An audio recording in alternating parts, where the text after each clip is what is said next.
Hello, we are live at Naija Lives Matter. We are going to be having some fun tonight.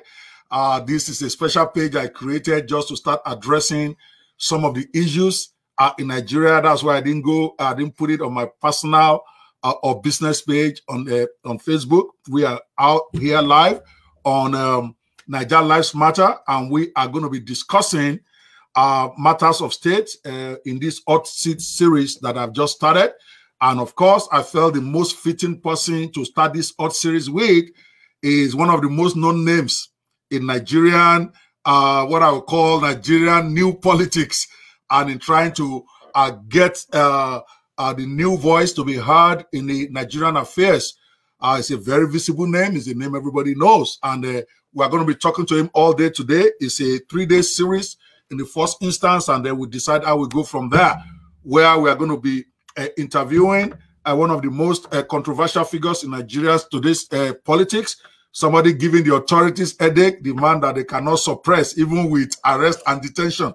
We are going to be talking with him. I want to do a disclaimer quickly. I've not personally met Mr. Sowore in person. We have only chatted on Clubhouse a few times, and I've come to have a very, very different conception about him. I had a mindset when I didn't meet him. So I want to be fair. The interview today is not to promote Mr. Sowore, but to make him more visible to Nigerians. We have also jointly agreed after the interview, we should run, he is giving me permission to run paid advert for this video, not as promoting him, but as getting more Nigerians to be aware about what makes him tick, why is who he is, and why he's upset at the whole thing. I have no personal preconceived opinion over the matter. I am in the interview position. And as you know me, those of you who have been watching my shows, you know I tend to be a bit combative. So every question will be challenged. Every position will be challenged. And I promise you, we are going to be having an exciting series today. First, I thank Mr. Sowore for agreeing to come on this Naija Lives Matter show. Hopefully, after we are done with the series with him, we will get other emerging leaders to also come up and tell us, because we have been in that situation before where we are not very clear about what somebody will do or what they can do, and then we voted them in, and at the end of the day, we are all regretting. We want to know our future emerging leaders. It's about time we start having a lot of emerging leaders in this business. The same old tired hands cannot take us where we want to be. What brought us here cannot take us there. And I've committed myself as a public figure to try to give as much opportunity to these emerging leaders. I'm talking about Sowore, Fela, Mogalu, some of those new crop of leaders. Those are my focus. We have all agreed the old ones have failed us. I don't think even their own supporters will deny that the old ones have failed them. So the question then is, where do we go from here? If we are going to get new thinking, then we need new leaders. Those who brought us here cannot take us there. So I want you, if you are watching this and you have any emerging leader, I have no preference at this point. Okay, I have no personal preference. And where my preference is coming in, I will tell you. So if there's anybody out there, it may even be totally unknown right now, inbox me. Let me know about him. I will schedule him. And then my promise to all the candidates is that every interview I do with them, I will spend a minimum of $500 promoting it on Twitter, Facebook, and my YouTube channels. Not because I support them, but because I feel Nigerians need to begin to interact with them. Because 2023, we all agreed, we don't want these new leaders. But somebody's going to have to replace them. So that is why this is about. As a matter of fact, I'm also going to be sharing with you later in the show a new movement of people who are tired of the old system, who want to come together, amass their resources, and then decide what to do with it in 2023, whether to support an emerging candidate or to go find one of their own. We will talk more about that. Again, you are tuned in to Naija Lives Matter hot seat interviews. And today we are going to be having Omoyele Sowore. So I'm going to bring him on without much ado. This is supposed to be a 2-hour interview so that we don't waste time. There you are, guys. You know him. He doesn't need any introduction. Mr. Omoyele Sowore. I'm not even going to introduce him. I'm going to get him to just go straight to it. If you don't know about him right now, you need to start Googling to find out who is this man that has decided enough is enough. People love to hate him. He has fanatical supporters, and he also have people that would rather see him dead than get to that place of power. So today's the day. Banwo goes head to head with him. All right, Mr. Sowore, welcome to the show. You have had me in the studio. I want to appreciate you for your graciousness in agreeing to this interview, because you don't really know me well. We have not interacted well. As a matter of fact, we have disagreements on many issues, but you decided that you are a man. You are going to stand up. You are here, and I want to really, really appreciate you. All right, so let's go to it. All right, rather by way of your introduction, okay, I'm going to ask you, what do you really want? Why revolution now? Go, tell Nigerians. Well, thank you so much, Dr. Banwo, for inviting me. Let me also use this opportunity to say hello and happy International Women's Day to all hardworking women out there, to all the women who are making the world a better place, and to those who have to withstand the stress and rigor and the hardship that's imposed on Nigeria's failed leadership over these years. With regards to revolution now, is our position after some 30 years as an activist, after some 16 years as a journalist covering all kinds of corrupt activities in Nigeria, and also after 2 years as someone who got involved in partisan politics and contested election at the highest levels. I contested for the position of president in 2019, that Nigeria cannot be, the stage of reform has been passed, because Nigeria cannot be reformed, and Nigeria cannot simply be wished into a state of progress by its citizens without something powerful happening, displacing the old order and creating the room and the opportunity for a new order to take over the system. And that was the idea of revolution, that we must dismantle a discredited and dilapidated system of government, of democracy, that is run by incompetent, corrupt, and people who have nothing to offer over these years.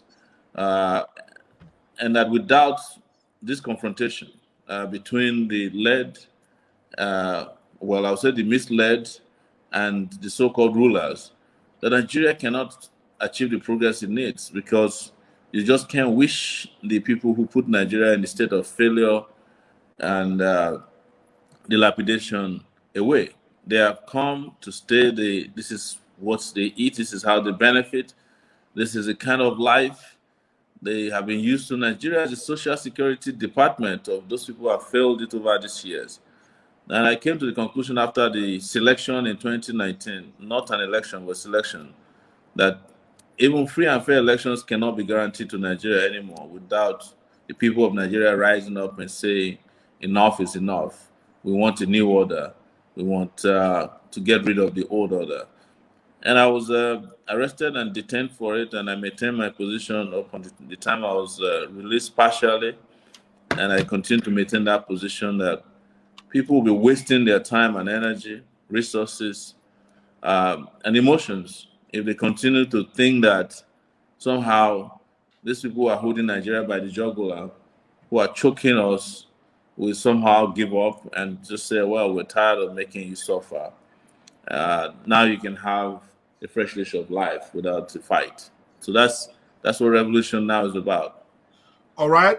Before we go even to the substantive questions, by the way, those of you watching, this is at least a 3-day series. We are going to focus on specifics as opposed to the rhetorics. What will Sowore do if he eventually gets power, and we wish him well? That is going to be the meat of this interview. What we are doing over the next 5 to 10 minutes is more or less an introduction. All right. Mr. Sowore, you have mentioned and you have repeatedly said this, and it's something I will need you to clarify for me. You keep saying that selection, the leader was selected, you were rigged out. But the truth of the matter is that, were you really rigged out? Or is it that your supporters did not go and get PVC, or your supporters did not turn out en masse? Because from where I am standing, and I need to be corrected, I don't think it is true for you to claim you are rigged out. I think it's more of you not having enough supporters. What say you, sir? No, that's not correct. In 2019, Nigeria did not have an election. It's only when you have an election that you can even talk about being rigged out. What they did was to package people who participated in what they called election, got people voted, but their votes just didn't count because they have shifted the power of voters to the power of collection of results. So whatever you voted in the polling booths or polling units did not reflect in the outcome when they come at night to the collection center. So that's why I disagree with you that we're rigged out. We weren't rigged out. There was an election. And you can't talk about an election when the conditions for elections are not met. You know, fairness, freeness, and transparency and participation. None of these things happened. Our people actually got PVCs. That's the voters card, permanent voters card as they're called. A lot of people got it, a lot of young people. Nigeria had over 20 million voters added to its voters roll in 2019 because people were excited about it. All the celebrities were asking us to get PVCs. We did get. And our calculation was that most of the people who freshly got PVCs would have voted had they had an opportunity, to vote, which so many of them also did not have. In places like Lagos, they didn't even allow people who were opposed to the mainstream politicians or people in power to partake in voting. You go to Borno State, where over 27 local governments were under Boko Haram, but they were producing high numbers in Borno State. In Yobe State, where half of the state was under Boko Haram control. You go to Katsina State, you go to Kaduna, you go to Kano State. In those places, a lot of people did not, the number of voters were even more than the number of registered voters. So you can't turn around and say that this is election. That's why we said it's election, because INEC just collaborated, connived, colluded with the APC, that is the All Progressives Congress, and also, where possible, with the PDP, and they just rigged as much as, just manipulated election results as much as they want to produce outcomes that have already been predetermined. That is what we mean by selection. An election would have brought about a different outcome. And I'm not the only one who felt so. A lot of international observers that came to Nigeria, right, went back to their countries and said the same thing. Several of the international observers, including ahead of even the African Union, they couldn't certify Buhari's 2019 election. This is open secret. All right. So, a lot of people had PVCs, and now the PVC has become what people call a poverty verification card, because it's up to you to take it and collect your own 5,000 or 10,000 naira and just walk away to solve your immediate poverty needs. That's not the kind of democracy, that's not the kind of election that we wanted to participate in. But in my own case, as you remember, even before the election proper took place, they had started the rigging process. They did not allow me to partake in debates that were part of the electoral process because they said I would be rude, according to them, to the old gerontocrats who were participating in debates. Old what? We call them gerontocrats, Gerontocrats. I like all those buzzwords. Very good. Yeah. All right. Still on that point, I hear you. I didn't mean to cut in. I promise I was going to give you enough time to express yourself, because this is some of the stuff you stay here. I already told you in advance, will be like a kind of a commentary on where you stand, because we're going to cut it into little pieces and we're going to put it out there for those who don't know where you stand, whether they agree or disagree. They have to be clear. So where I've interrupted you and you have not finished, just tell me I've not finished, and I will let you finish your thoughts. So that way, there's a reason I brought it here and not on Clubhouse, because we don't want you to be interrupted. I want to hear your clear thoughts. By the way, you have lots of fans in the audience already texting. By the way, you guys can send your text on what you think on the questions, on what you think of Mr. Sowore himself, or what is on the table and all that. To do that, all you need to do is, if you are watching from Naija Lives Matter page on Facebook, we are everywhere. I think we are also live on my own personal page. We are live on the Sowore's page. All you need to do to authorize Facebook to show your comments, you just need to go to streamyard.com/Facebook.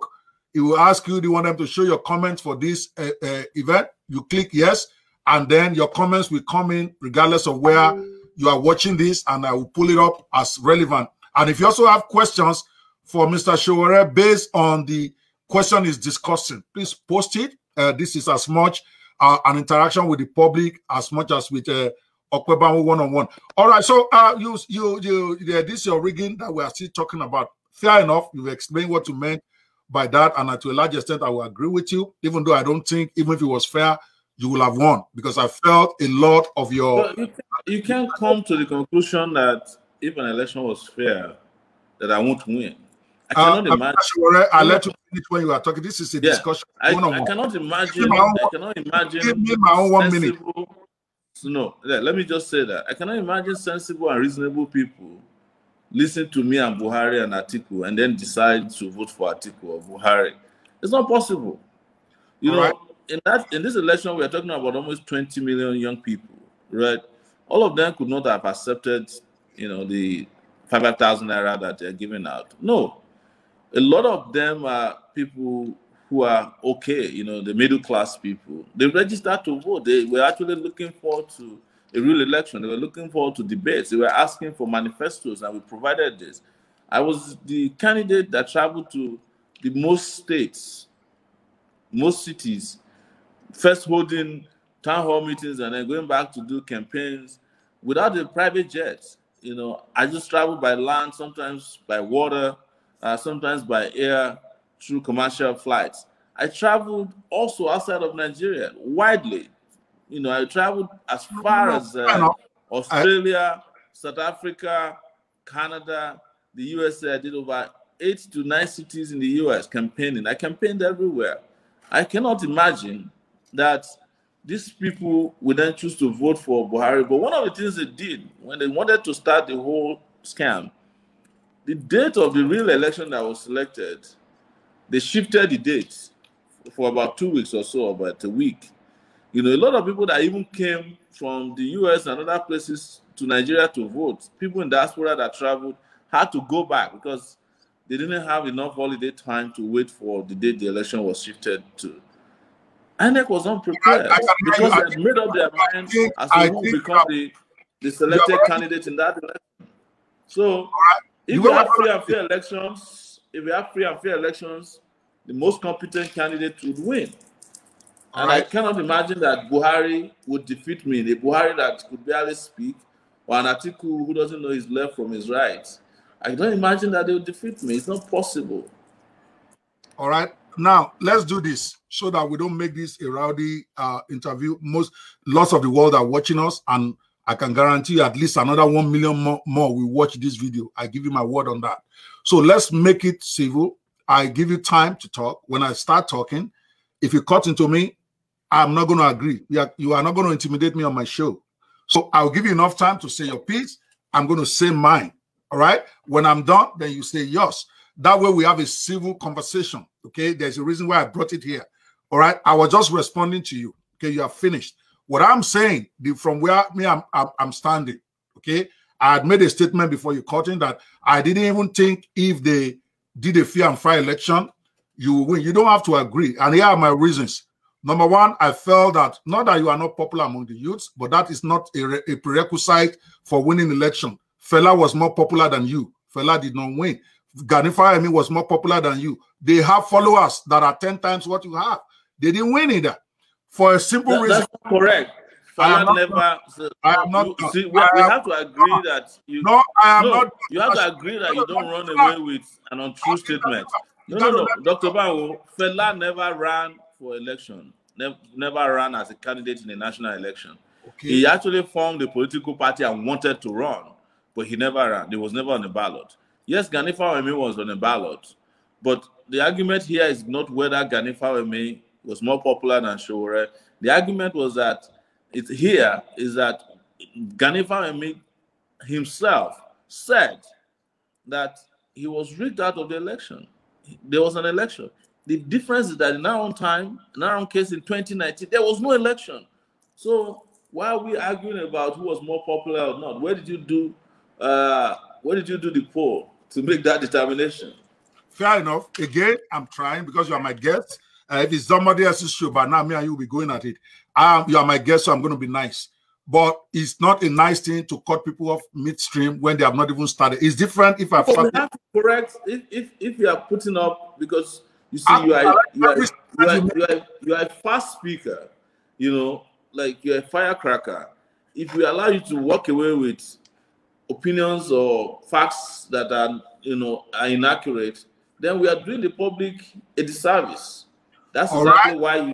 You want to rumble, and I will rumble with you, because every statement you make, every statement you make, I could also cut you in and challenge you. But then Nigerians will not get the opportunity to hear both sides well. This is the problem, because if you do this in a debate, just like Trump was doing, you will come out as very rude, even when you are correct. I'm just saying. But you want to play the game? Trust me, I'm a rumbler also. We can go at it. Then both of us will look stupid to Nigerians. You let me finish? Then I don't look stupid. Okay. That's what happened with Trump, in my own opinion. Even though I was even a supporter of his, I thought he's just coming in and instead of waiting for one guy to finish and say his piece, to me, it doesn't sound presidential. But I hear you. You are who you are. You got to do your stuff the way you want to do it. I've just given you fair warning. Okay. My point here is, again, that I will still try to make. Because if we don't learn from the past, we are bound to repeat it. I agree with you. There's rigging. Any blind person agree there is rigging. And maybe we can get into, okay, you cannot say from your point of view that there was rigging or there was no election. You can't say somebody didn't win. I get that point. But the point I want you to get from my own point of view is that looking at you and your supporters, I felt that many of them let you down because they didn't even get a PVC. So what I expect you to take from that, of course, you can choose to take or not take it, is that is a big part of what you need to go, because you've got these guys, but many of them, they are right here on screen, and I'm going to be putting up their info, their stuff, their comments here. You put your life on the line, but putting life on the line is not enough to win an election. They have to have PVC, they have to be eligible to vote. And I continue to maintain that people can only rig where they are popular. If you are a very popular candidate, there's no way they can rig you. You know why? I was there in Imo State when they tried to rig Rochas out in 2015. I don't know about 2019. I was monitoring that election under the auspices of the United Nations Organization with my own organization called Nigerian Election Vigilantes Organization. I saw it live. I still have the videos on my system. When they tried to steal those ballot boxes, Rochas people, they wrestled them down and beat them senseless. If you have overwhelming voters, then you get to a place and you tell me they rig your election, then to me, but I don't want us to spend all our time debating that. Yeah, at least Nigerians have had your take on that, and that's good. Now, my next question, we're still on the setting the stage here, okay, because we want to be fair to Nigerians out there who are watching this and who are going to be watching recorded version.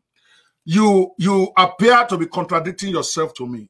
Maybe it's because I don't understand what you meant, and that is why I'm going to be giving you opportunity to explain this to us. Our first meeting on Clubhouse, you can remember that it was contentious because I was coming in from an angle of my own interpretation of your struggle until you broke it down and said, no, that's not what I'm about.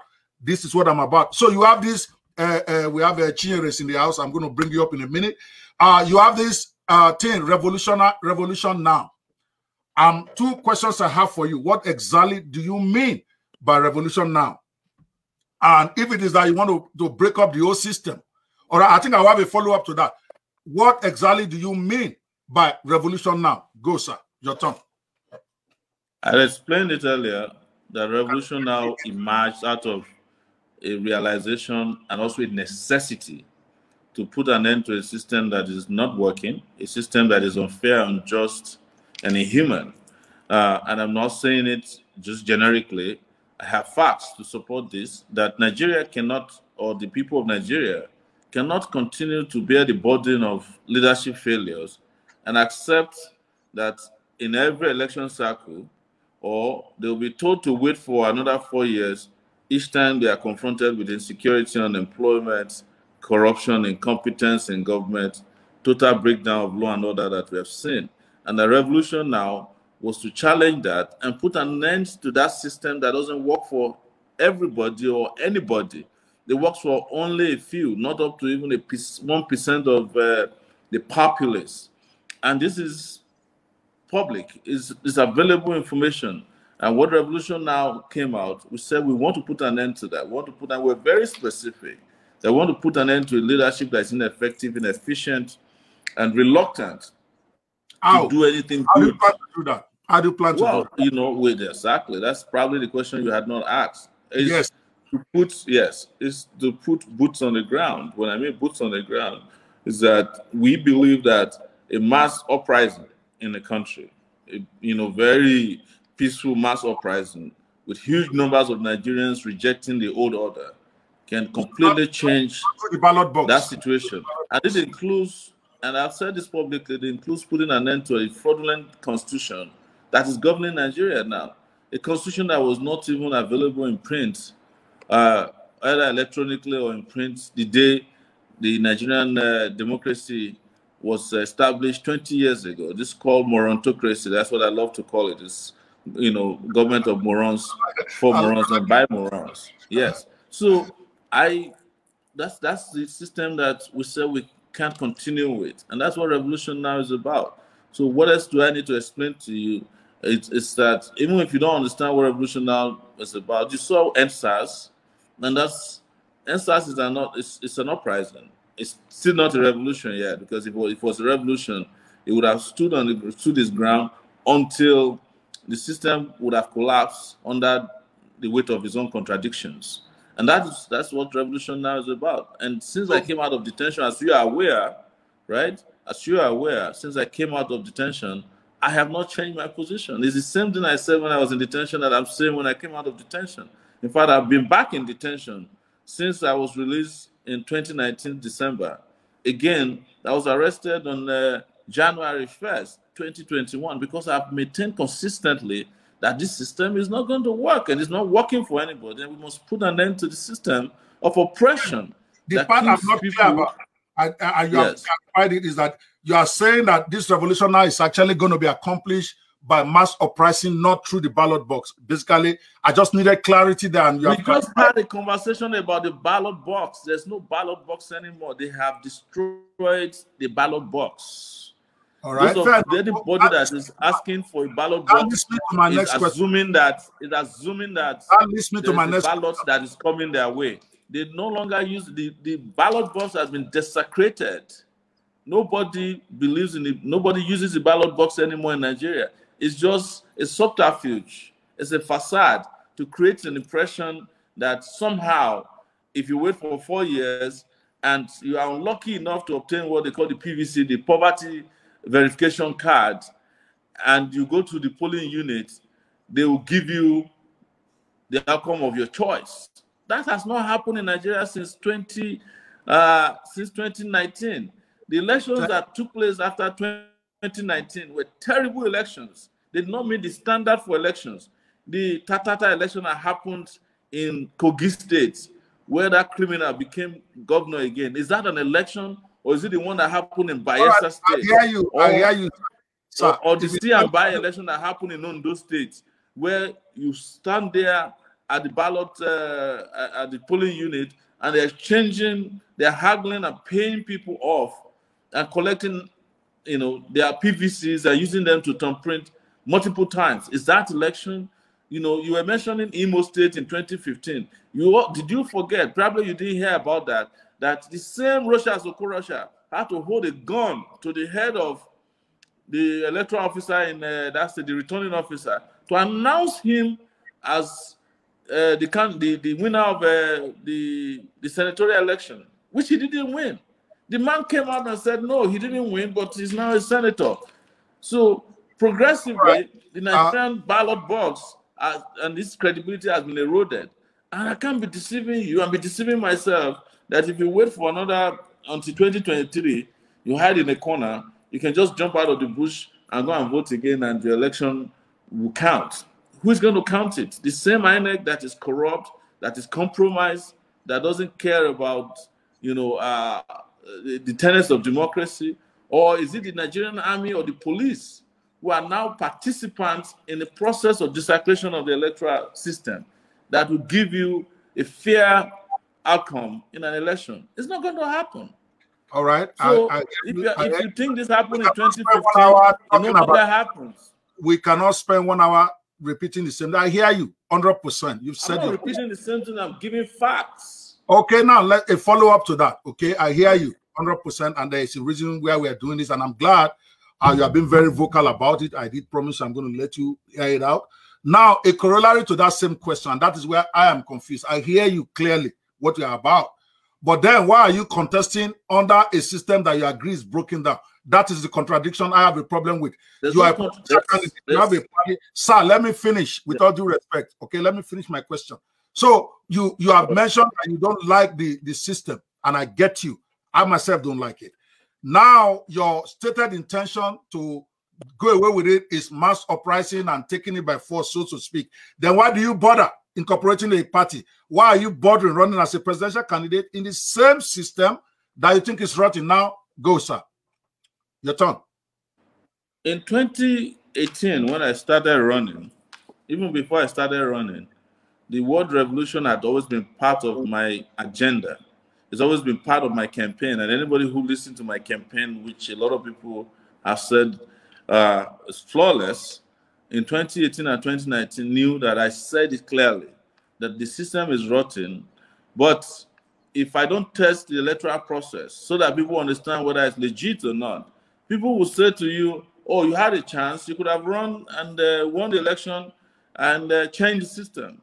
But in going and running in that system, I did it to expose the underbelly of this corrupt system so that people could see, because I've gone there to participate. Because you and I know that people are very quick to say that, oh, if you're abroad, it's easy for you to just sit down behind a keyboard and say whatever you want because you don't see the reality. It is the reality that I went to see. But even before then, I'd always said very clearly that if we win that election, in itself, it will be a revolution. And when we came out of the election, we explained what the electoral process was. There's nobody here who disagrees with me that there are no elections happening in Nigeria anymore. Those who are afraid, who think, well, we're asking for too much by asking for a revolution, will say, well, why don't you go and try your luck? Even state governments who run their own electoral committees or processes don't allow elections to happen for local government elections anymore. So they've closed the window for democratic elections to happen. The only other alternative is for us to fight to expand that democratic space by putting our feet to the ground. So you mentioned that, oh, I created a political party. It is yes, because when I was running in 2018, I couldn't find a political party that would accept me because they said I was too radical. I had to go on the ground to register a political party.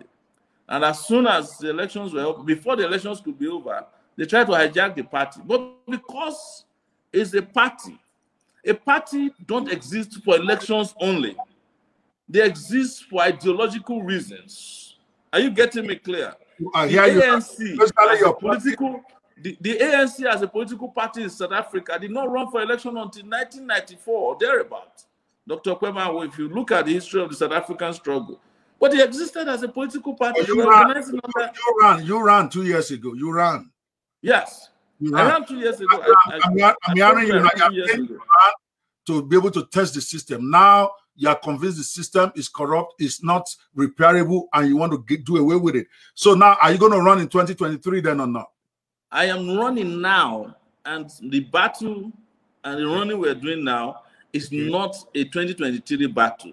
It's a battle to take Nigeria back now. That's why we call it revolution now. So that you can have a 2022, and before you can have a 2023, right?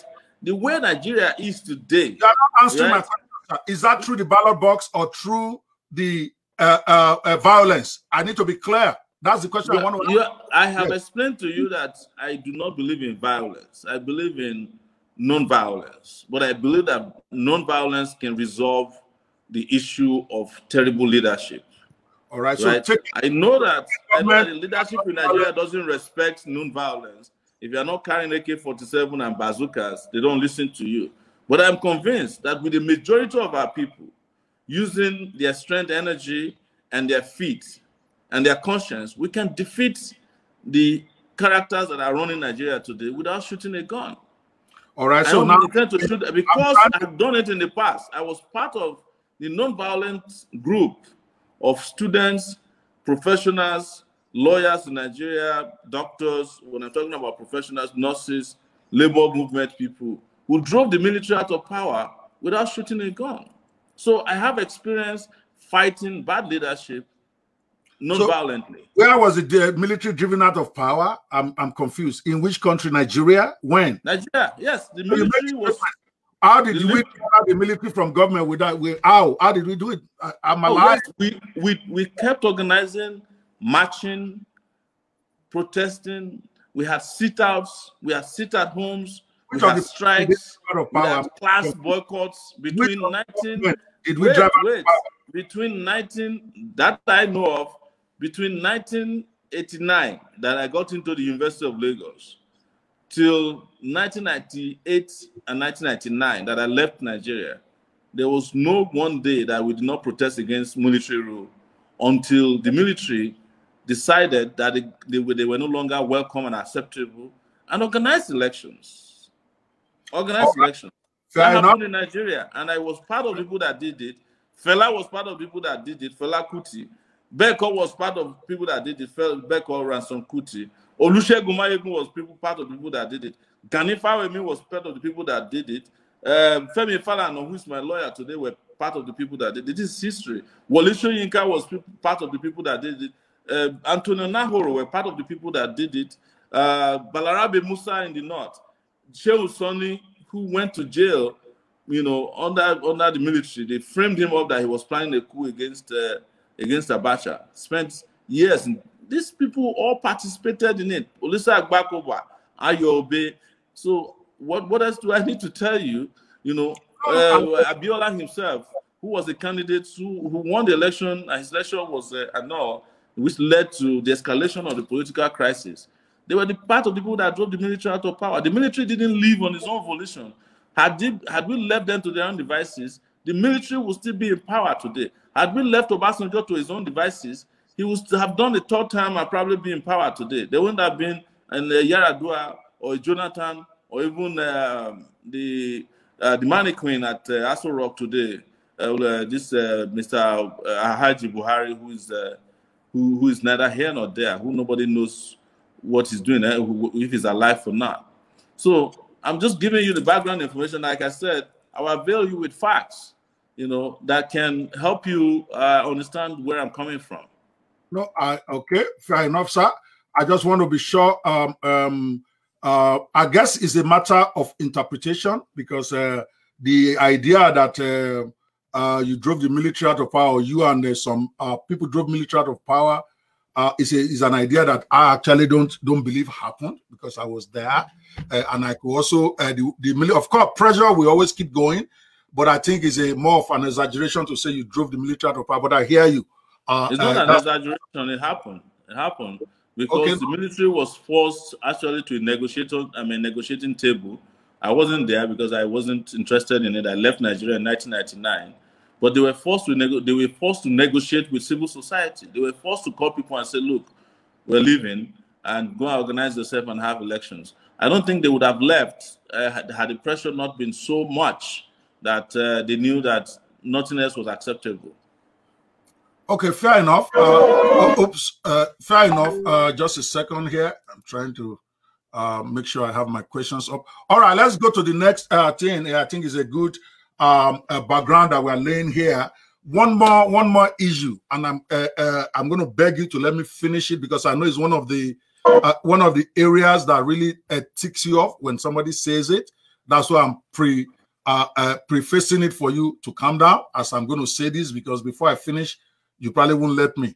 But I think, and I'm coming in again, I did promise you I'm going to come in from the angle of an observer, somebody who's observing and being very objective without an opinion that is tilted to you or against you. If those who are watching this, if they were to watch my last broadcast on my personal page, on my business page, you will hear the last 10 minutes of it. You all will hear me recommending that I think the person to lead this fight now is Sowore. So I have nothing against him. I myself have endorsed him on my own platforms. Just the very last video that I did, it was the one where I was calling for end Buhari. And I'm saying if we're going to end Buhari, we need a focused leader, somebody with who's ready to put his life on the line. And I made a good argument about why a Sowore might be the guy we need. And not necessarily talking about the presidential election, but we really want to have results on the streets. We need a street fighter like a Sowore. So there is no animosity here. But I have a question for you that I think might be accounting for part of the reason why you probably are not getting the leverage that you need. It seems that a section of the public, maybe the youths that are supposed to be your powerhouse, you have some credibility issues with them. Some of them don't want to have anything to do with you because they feel that you were I don't want to use a negative word, that you're a co-conspirator with the powers that be, that you fought, you are making someone like Asiwaju look good when it suited you. Now that it doesn't suit you, you are shouting revolution now. What say you to that, sir? Go. No, Dr. Banwo, Yes. You've reached a level where you can't just say things that are not accurate. When I say they're not accurate, is that when you throw I ask you small, you just calm down too, right?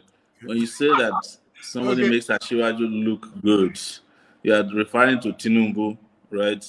And the question will be to you, before you came to that conclusion, have you read my background?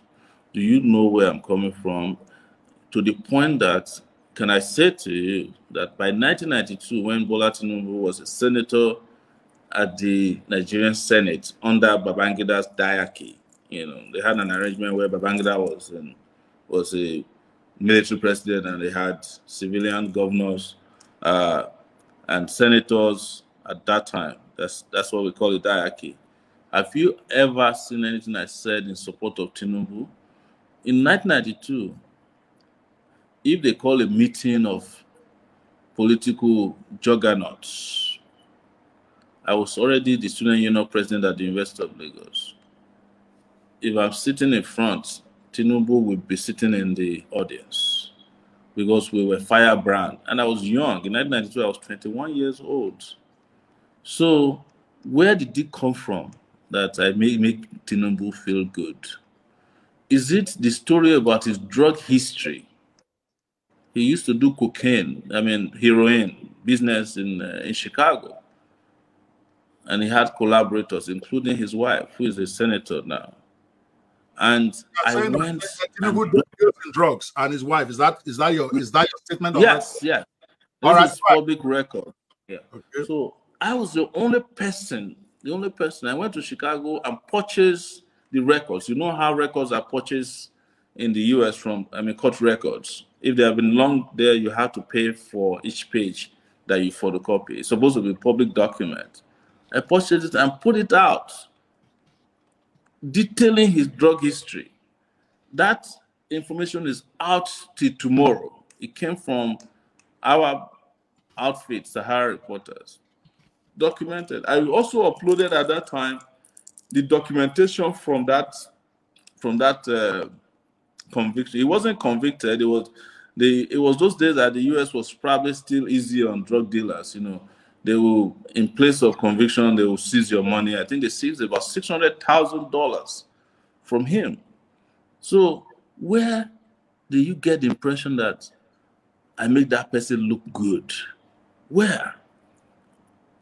And there's no reporting that is going on about the corruption that is going on in Lagos that does not have an imprimatur of Sahara Reporters breaking the stories. And I think it's as they're happening. doing investigative reporting. And I've told it publicly. And if any, let me just finish, sir. Let me just finish. You know, I've told it publicly that if anybody ever seen me in his house before, they should come and put out the date and the time. I've never seen Tinubu. I've only met Tinubu only once in my life in 1999 before I left Nigeria on the street. I was with Dr. Fashion, Frederick Fashion, late now, and Olarewaju Suraj, she's still alive, young guy, an anti-corruption fighter in the country. Dr. Fashion said, this is the person they call Bola Tinubu. And because he was from Nadeko abroad, we greeted on the street there. And that's the first and the last time I met this person. I've never seen him since then. I have no relationship whatsoever with him. But because of the kind of difficult job I do, which is offending powerful people, they weave all kinds of stories. Oh, Sowore works for Tinubu, Sowore works for Buhari, Sowore works for APC. Then there was a time APC now started saying that I'm working for PDP because I started exposing their own behinds in their corrupt activities. So we have people like me have to live with that. But honestly, I don't expect people like you who could just do a simple research to repeat the same in public or on a platform like this that I make Tinubu look good, except you can present one article or a video, because I'm vocal enough to have recorded my activities over these years, that's in which I made him look good. Just one. Just one. Again, I'm sure you can't find, but you just throw it out there in a manner that makes it look as if it's true. And the truth is that it's false. Are you done, sir? I'm done. All right. Now you need to pay attention, sir, with all due respect. You are my VIP guest, and I'm trying very hard not to get into a contentious thing, but we are going to get into it very soon.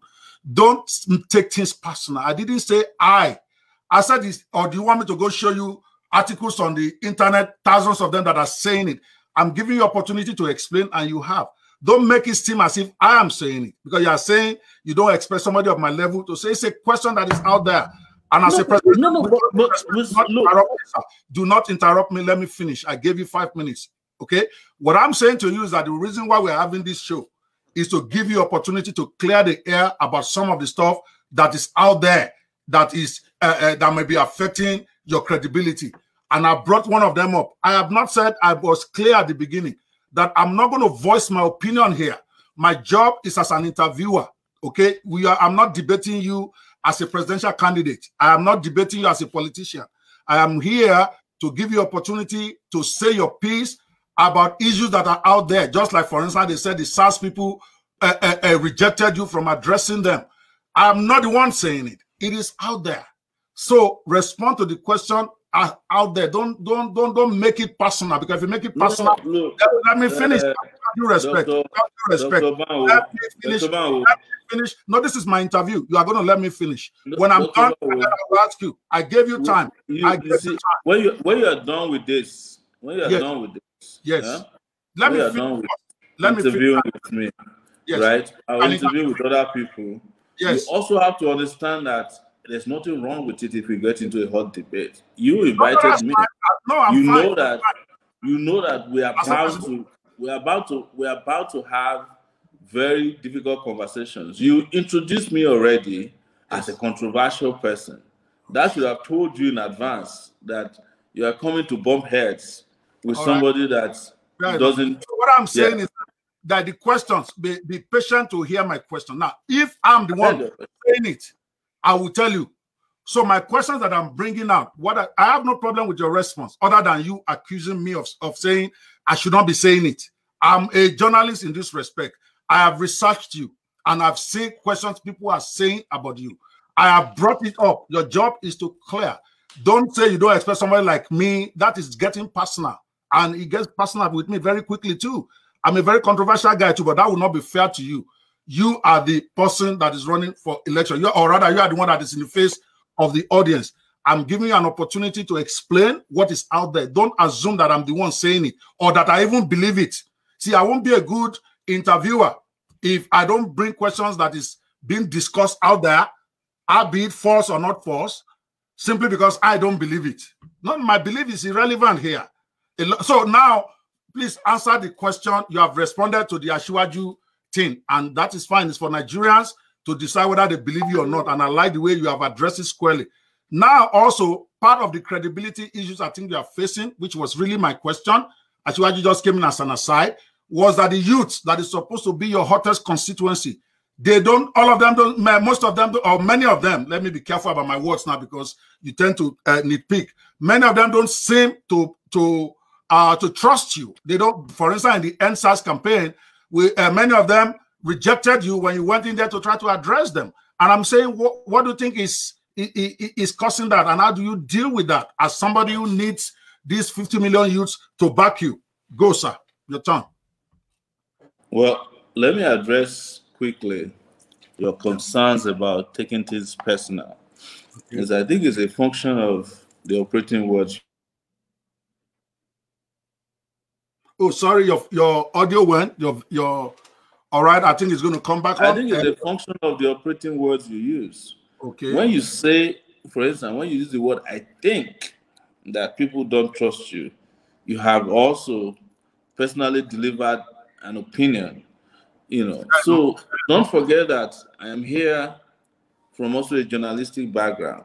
I do interview people a lot, and it's not always easy when you are the one being interviewed. Yeah, so I'm glad I'm the one on the hot seat. But what I'm saying is that just as you're saying it, I'm also responding to you in a way that people can understand accurately, to differentiate between your own personal opinion and the opinion of that's flying in the face of falsehood. Because so many of these things have been addressed even between you and I at another forum in the clubhouses where we had conversations.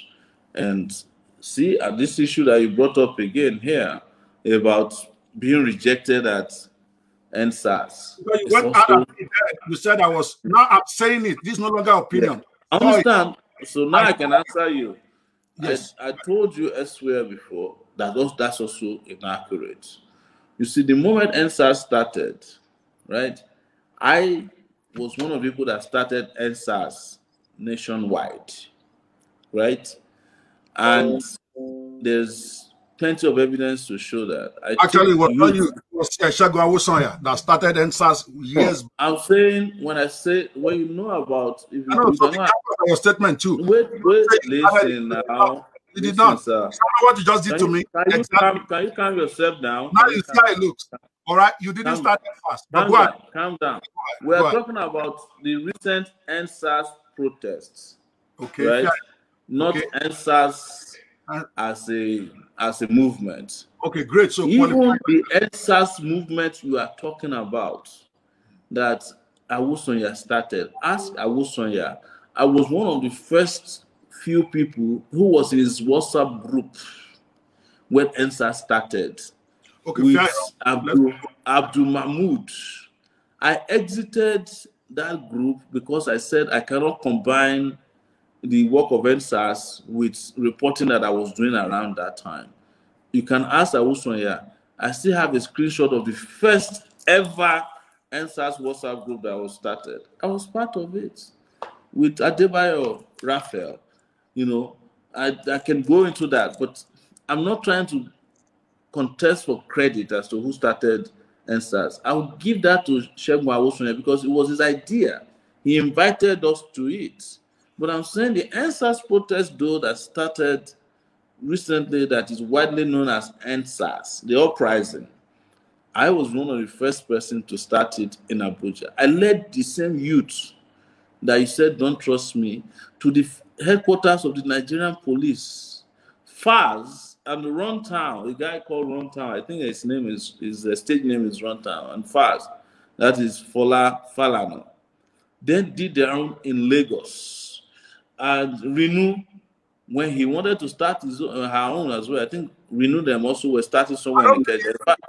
I was on the phone with Renew. I just want to give you, if you don't want me to, if you don't want me to speak, let's end this interview because when I speak, you don't let me speak. when you speak and when I try to cut in, you said I'm being disrespectful. Let me finish. I'm just saying that whatever happened in that one instance that you are using doesn't represent the facts. The fact was that I walked into that place. They made up a story that I was coming in from the National Assembly, even though I came in from an Uber, right? And I confronted them. The problem was that they said that I'm wearing Revolution Now t-shirt.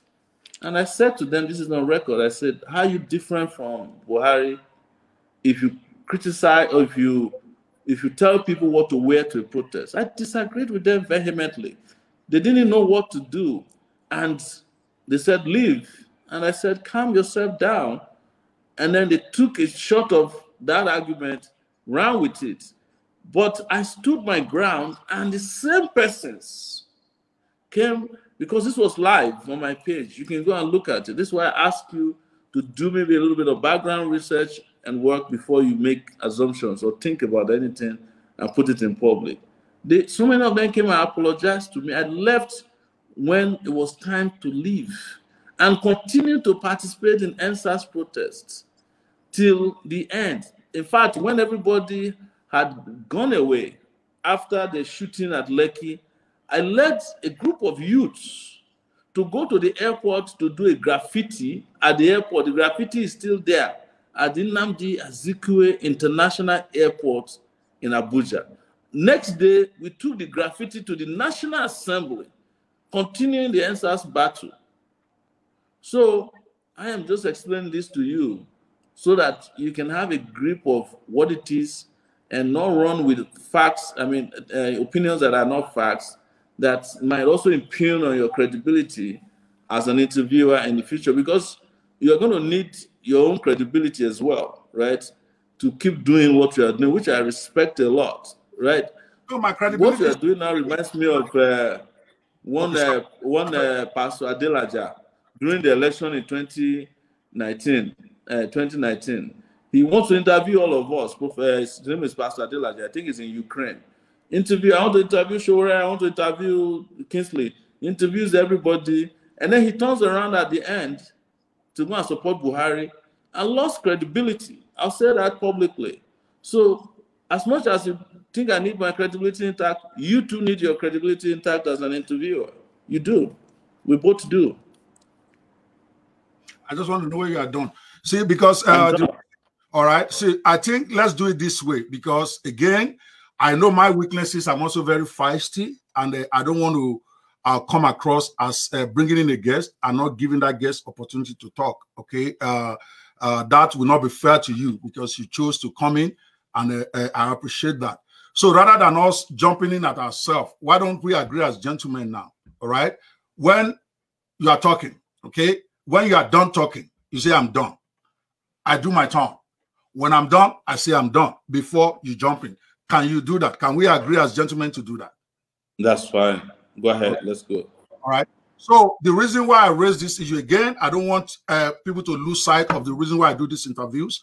My interviews is to put everybody I bring here on the spot, on the record, to explain issues that I believe surround them and also articulate their views on issues, for the simple reason that we have been misled before, where we all get very hot about a candidate without having clarity of what it stands for, something that we can then hold them to if they get in there and they misbehave.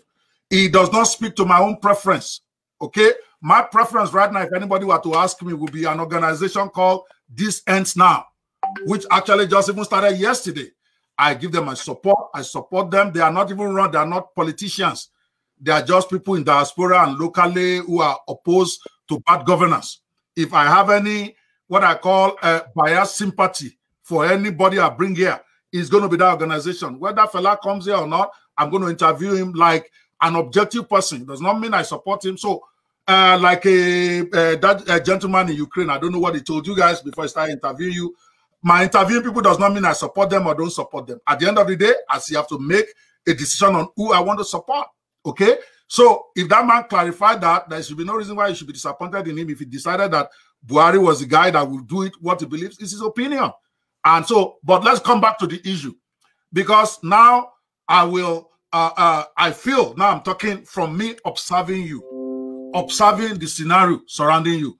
I'm not saying I'm correct. I'm just saying like an objective observer, because I do like you a lot. And I felt part of the challenges you are having right now is that the youths that should be 100% you were not, and that some of them during this NSAS, they, rather than embracing you, they rejected you. I'm not saying negatively. I'm saying that's what I observed, and you lost your temper in that clubhouse, and that's why I brought it up again, because you have not clarified for me. Now you are clarifying a bit. They did reject you at one location, but you stated your ground, and then it was just a one faction, and then they apologized later. Do we agree that that's what happened, or you don't agree?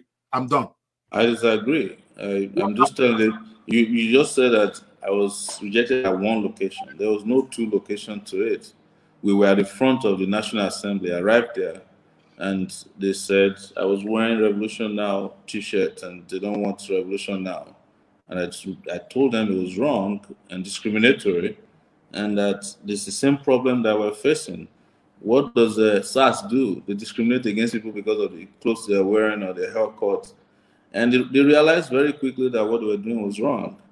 And because I stood there and kept addressing the issues, so many of them left, and then some of them came back later and said they're sorry. And I continued with them until it was time to leave, and I left. All these things were taken down. It was available on record. So I'm just saying there's always a lot more than what you hear sometimes when it comes to people like us. But we understand I've lived through this for 30 years. I attended the University of Lagos. I was fighting cultism when I was in the university. The university turned around and said I'm a cult member myself. Expelled me and seized my results. So I'm used to this level of victimization, either because of ignorance or malice. Because I have to be open with you that I offend very powerful people, and they do everything they can to get back at me whenever they have a small opportunity to do so. It's the reason I spent 5 months in detention in 2019 for a simple reason. After 2 weeks in detention, Buhari sent a delegation to me asking me if I wanted to make amends, and I refused. And they left me in detention for another 5 months because I took a principled position that I can. In fact, they went to my lawyer, Femi Falana, and said if I could apologize publicly to the president, they will leave me. And I told Femi Falana, I don't even need to tell him that it's not going to happen over my dead body. That made me spend 5 months in detention under a democratic era. And you see my notes here. They broke it on January 1 because I went back on the streets covering youths that were protesting against the government. A police officer came, about 3 trucks, and they started beating us up and beating them up. And when I approached them, they pounced on me, broke my nose, and I spent 11 days in detention. You are aware of that. So when you take principled position, you suffer the consequences, Doctor. All right, I hear you, and I am feeling a bit bad that you seem to take my observations as if I'm against you. I'm not. Again, like I said, if I'm against you, I will never talk about you and endorse you on my page. What I'm bringing up are issues that I feel that maybe you want to address, as of that maybe that might be an issue, not because I see it as negative, but we're going to leave this issue because you have said. Let's go ahead. Okay. So because you have said I don't do my research before I come here. If you know me well, just like I probably don't know you well too. I don't make statements that I can't back up. Give me a second. Let's watch the video. Then we continue. Right here. This is the video.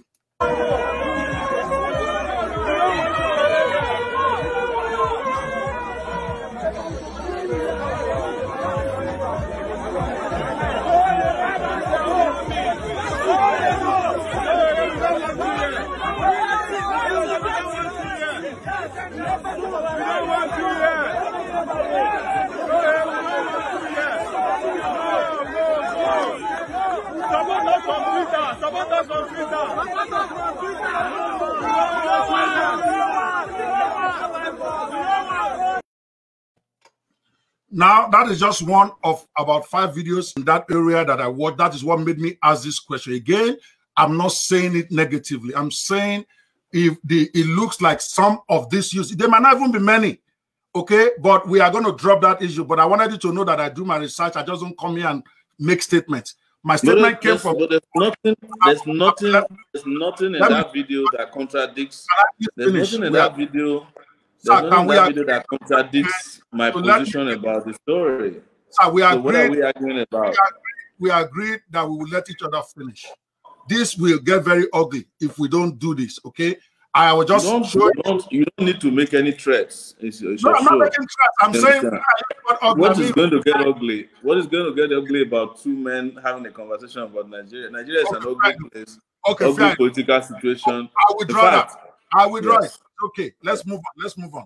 See, because we don't want to get caught up in that. I hear you 100% is a one-sided look, but that's what I saw. So I hear you 100%, and you have explained what happened, and I think that solves the situation for those like me who saw that, and that's what they are thinking. But you have explained what happened, and Nigerians can judge for themselves. All right. On a funny note, I have a video I'm going to show you. Okay, I did tell you I was going to show that video before, so it's okay. Let's play.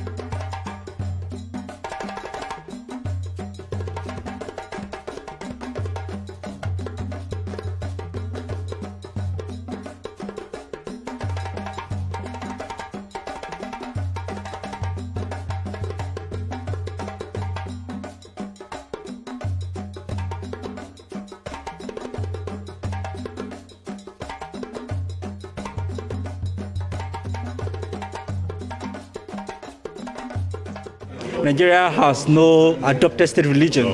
So if it decides to have a traditional, or if it decides to worship Sango or Ogun or whatever God decides to worship, and decides to have his chief priest in the court as we have him today, I think it's within his rights to do so, because in Nigeria we don't have a state religion.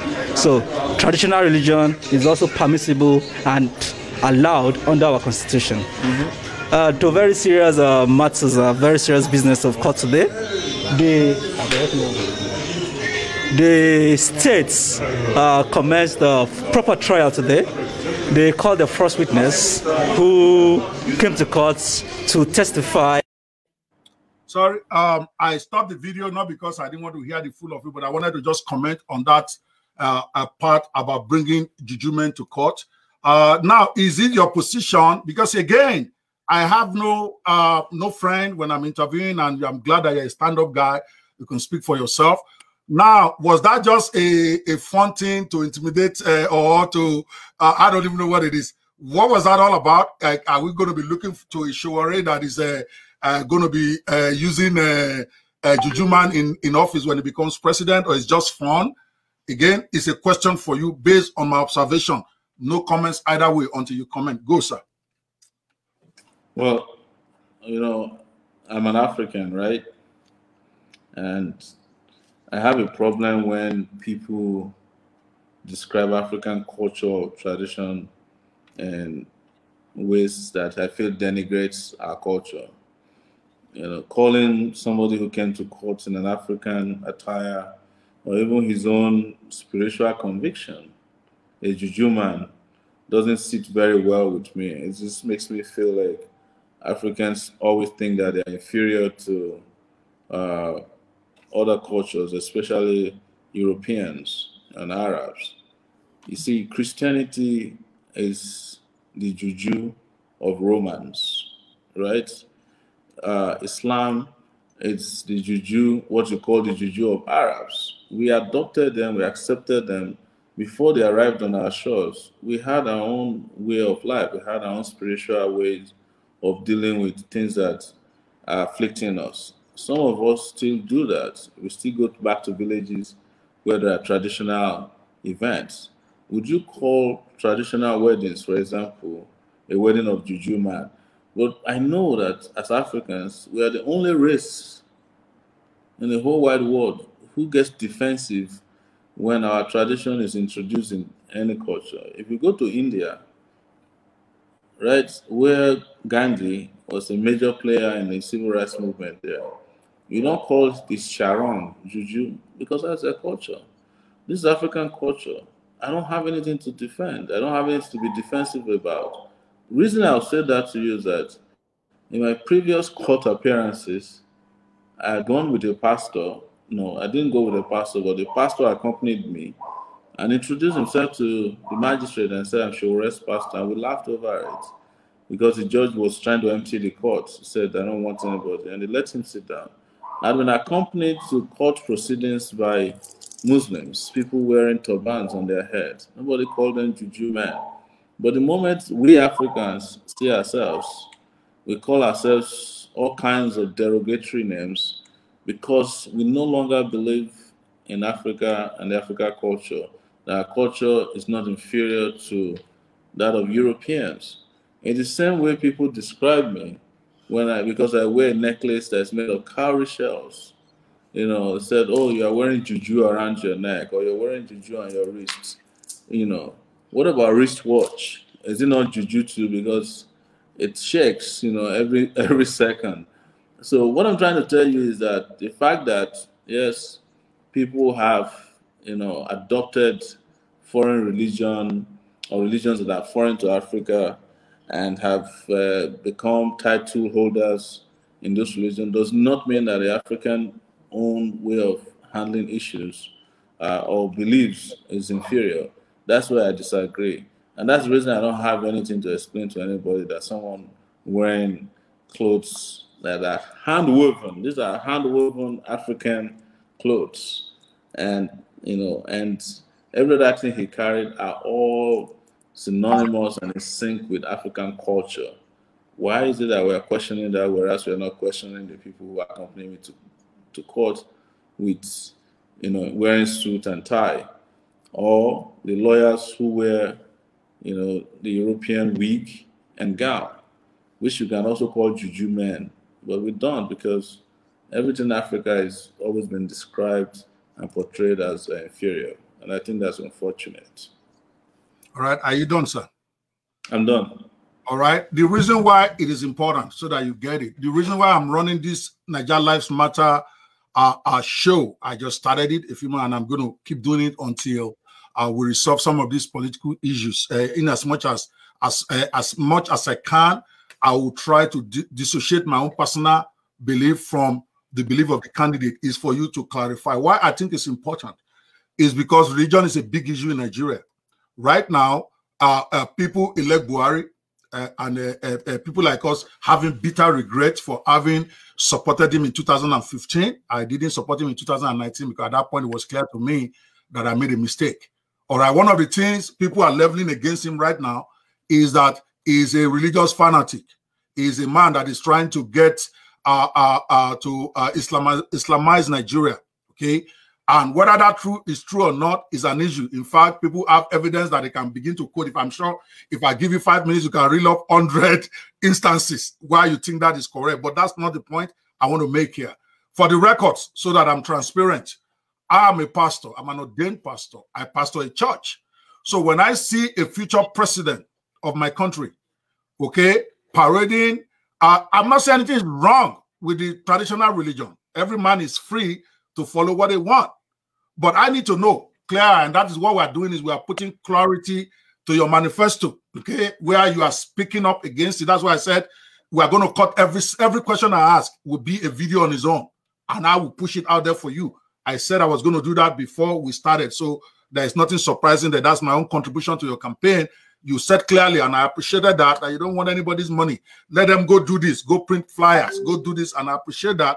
I don't believe in printing flyers. I believe in running boosted posts of campaign promises or whatever. And I've said everybody that comes in here, I will spend a minimum of at least $500 the first week of that interview, and you're going to see me honor that. And then the more we do. But the reason why, if you are not trying to be part of the a governance of Nigeria, either through revolution or either through a clean and clear elections, if you're able to bring that about, is that what you believe on as on the religion is very critical, so that we don't put you there and then all of a sudden juju men are full in Aso Rock and then we are complaining. People who feel that when I use the word juju men, I don't use it negatively. That's what they are. They do juju. Juju is not negative. Oyibo people might try to make it a negative thing. Juju is part of our culture. My father was a juju man. My great-grandfather was a juju man in our village. No, I don't think so. I'm not using it in the negative connotation. I'm using it in the sense of that's what is used to represent African traditional religion. And I'm not quarreling with your characterization that the white men brought their own juju and all that, but that's where we are. So if you get to Aso Rock tomorrow and the people advising you are people, juju people using the sense I use it, or traditional worshippers, Nigerians should not complain, because I saw that man doing chanting in court and I was concerned. Initially, I thought it was just like effect to just, you know, because that will create vibes. Just that's the way I saw it. Okay, that Sowore needed people to pay attention to this so that I can ultimately send this message across. But if you are saying it seriously that that's what you believe, then it's okay. Let Nigerians not then know. I'm not saying positive, I'm not saying negative. They get a whole package so that when you get in there and they see Juju in the White House, in Aso Rock, they don't start complaining. Buhari tried to give us the impression that he's not a very serious about this, that is secular, that is going to respect all religions. But that's not what he's doing. That is why that becomes relevant. And I'm going to give you another shot to address it again before we go to the next question. I actually wanted to use it as fun initially, but it looks like it has turned a serious question now. So let's go at it. So what say you to that? Go ahead. I'm glad that you said that somebody was ranting and making incantation in court. Yes. But with due respect to our Christian brothers, what is speaking in tongue? Is it not incantation? No, I agree, but that's not the question. Yeah. So no, I'm just addressing that. But what I want to say to you directly is that what got Nigeria to where it is today, it's religiosity. Religiosity to the point that people just use religion to subjugate, lie, and distort what should be an open society. The Nigerian constitution, their own constitution, recognizes its the secularity of the state. Sorry, I can't offer you water. This is digital. Sorry, I will have offered you water now. But no, I have water. I appreciate that. Thank you so much, Doctor. So we have said it that we don't recognize any religion. Why then should the president go to Aso Rock with pastors? When Jonathan was in power, it was the reign of pastors. We were buying jets, people like Richard Jaffor. When Abacha was in power, they said they even went and dug the ground and buried cows alive to fortify themselves spiritually. They brought marabouts. The same thing is what Buhari is doing today. Nigeria needs to get rid of that mentality, that religious mentality. I have said it, if I become president of Nigeria, when I become president of Nigeria, I will not be funding pilgrimages to Mecca or Israel. If you want to go to Israel, go and buy your ticket and go there. You can stay as much as you want. I agree, 100%. If you want to go to Mecca, go and buy. The money that should be going from the federal government to sending people to Mecca, I will use it to build schools in Zamfara. Because right now, we not get anything, Abi. Traditional rulers, nobody gets anything. Go ahead. If a traditional ruler is interested in making money, he should organize for people to be touring his palace. People come from abroad and come and tour the place. They pay to. I went to Brazil, and there are more babalawos in Brazil than you have in Yoruba land. But before you can enter the shrine, you have to pay them some money. That's how they make their own money. Monetize whatever you are practicing traditionally. But that is not to say that we cannot have some funding for culture, and our tradition. I'm not opposed to that. But to answer your question directly, I am not going to be walking around with a juju man, as you said, you understand. Everybody will be free, though, to be around. If you're a pastor, you'll be free to come to the office. If you're a Muslim, you'll be free to come to the office. But the office is not going to become a religious center or a center for religious activities. Personally, I think spirituality and religion should be personal. You know, it's something you should do on a personal level. But what we do at our level sometimes is that we want to show that as Africans, we are not inferior to any other race. So a hand-woven cloth worn by an African should not be ridiculed, because we don't ridicule people who wear hand-woven ties, hand-woven suits or shoes. That is our culture. And if such a person decides that he wants to carry his apparel and the accessories that goes with it, with me to court, it's up to the judge to determine whether the person sits in the courtroom or not. To be fair to the judge on that day, the moment he asked, who is that person, we said, that is our person. He was, in fact, apparently he was the only person who was allowed to stay in the court apart from journalists and observers. Because the magistrate recognized, yes, the magistrate recognized his rights to be in the courtroom, you know. But it must not, we must not let this leave us in a lurch regarding how we respect our culture and tradition. Because it is a white man that came and demonized all this. Before, even if you go today to our various villages and towns and cities, our parents, some of our parents or our older parents, when they are doing Christianity, they still have their own culture on the side, right? The sarong that the Indians wear in Nigeria, is it not what the Yorubas call bante? You know, so because that they wear it to show their muscles, they wear it because it is hot, you know, and it's the most comfortable way they can cool their body while they go to work. This has always been part of our culture, and we have abandoned this culture. We have abandoned our tradition, and we want to be more holier than the Pope when it comes to, more Catholic than the Pope, as they say.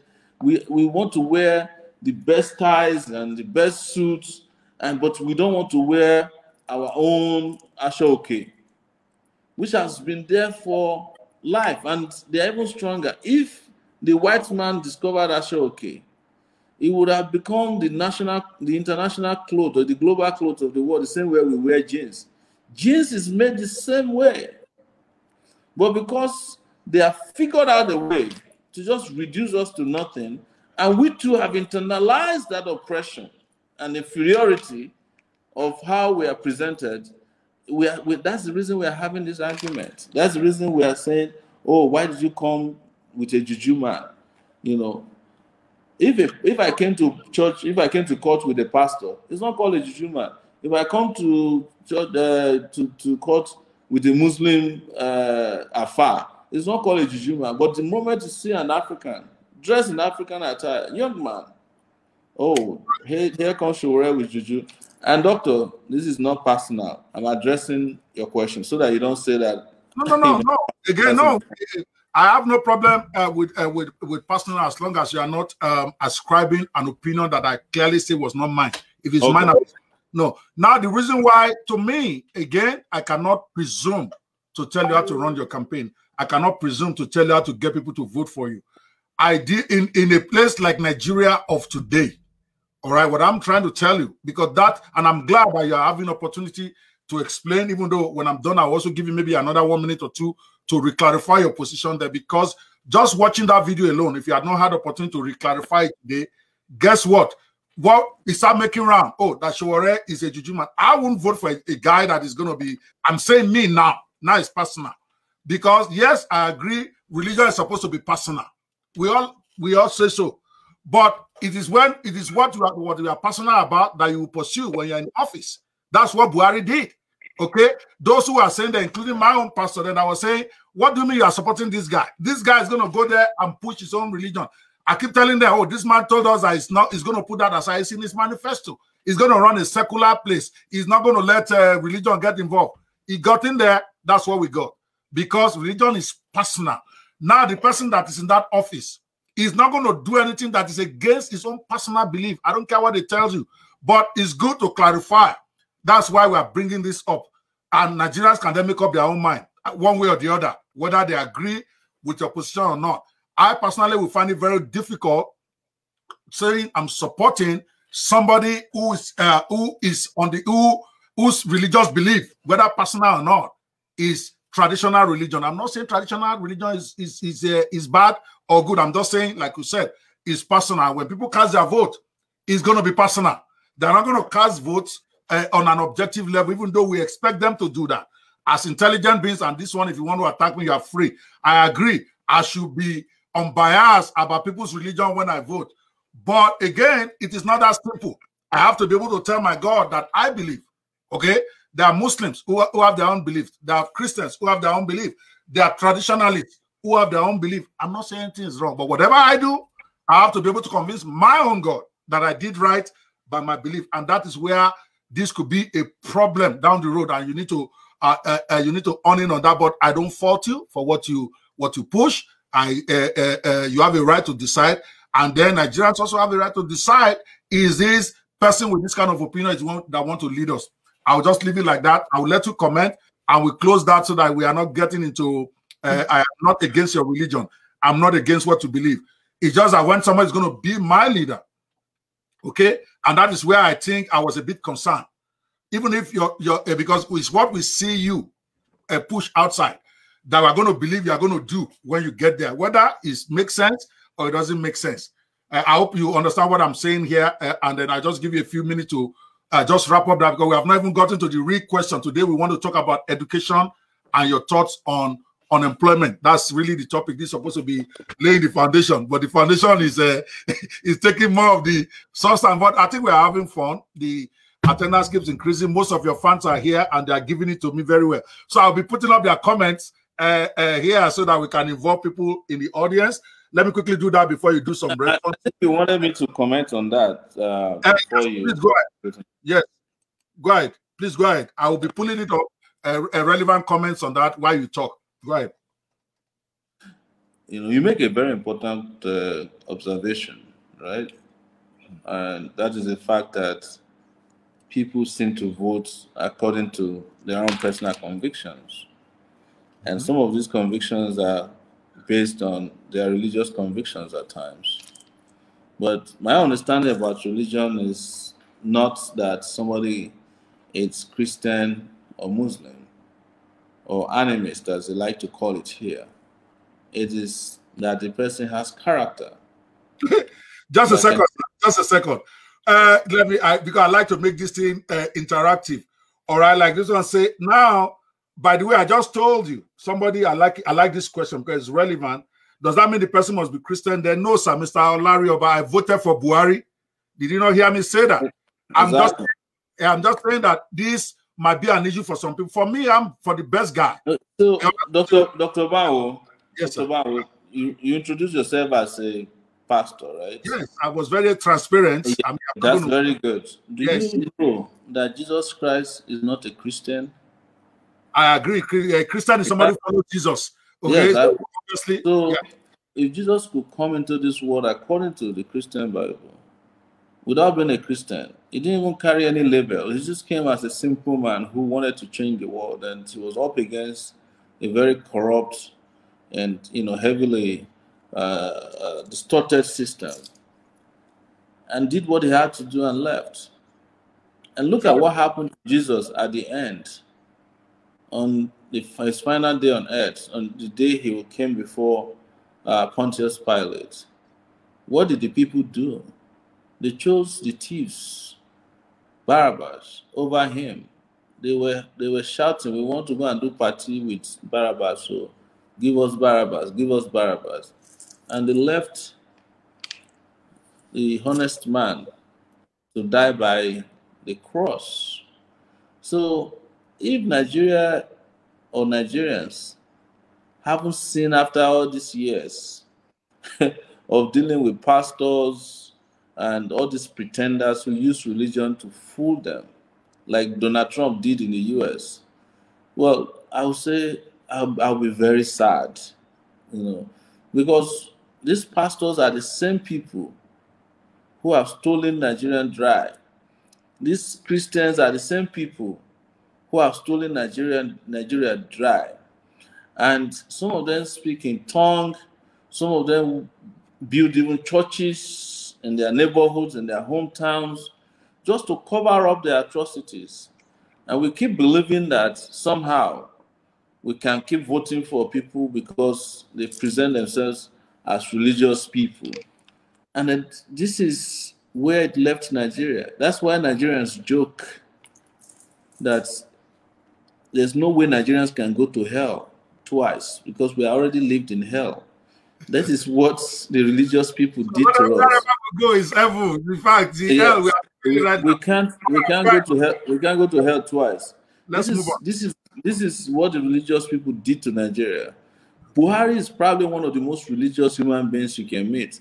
You saw him in Mecca the other day, Medina. They even opened a special place for him to go and touch the stone, and he wrapped himself in that white clothes.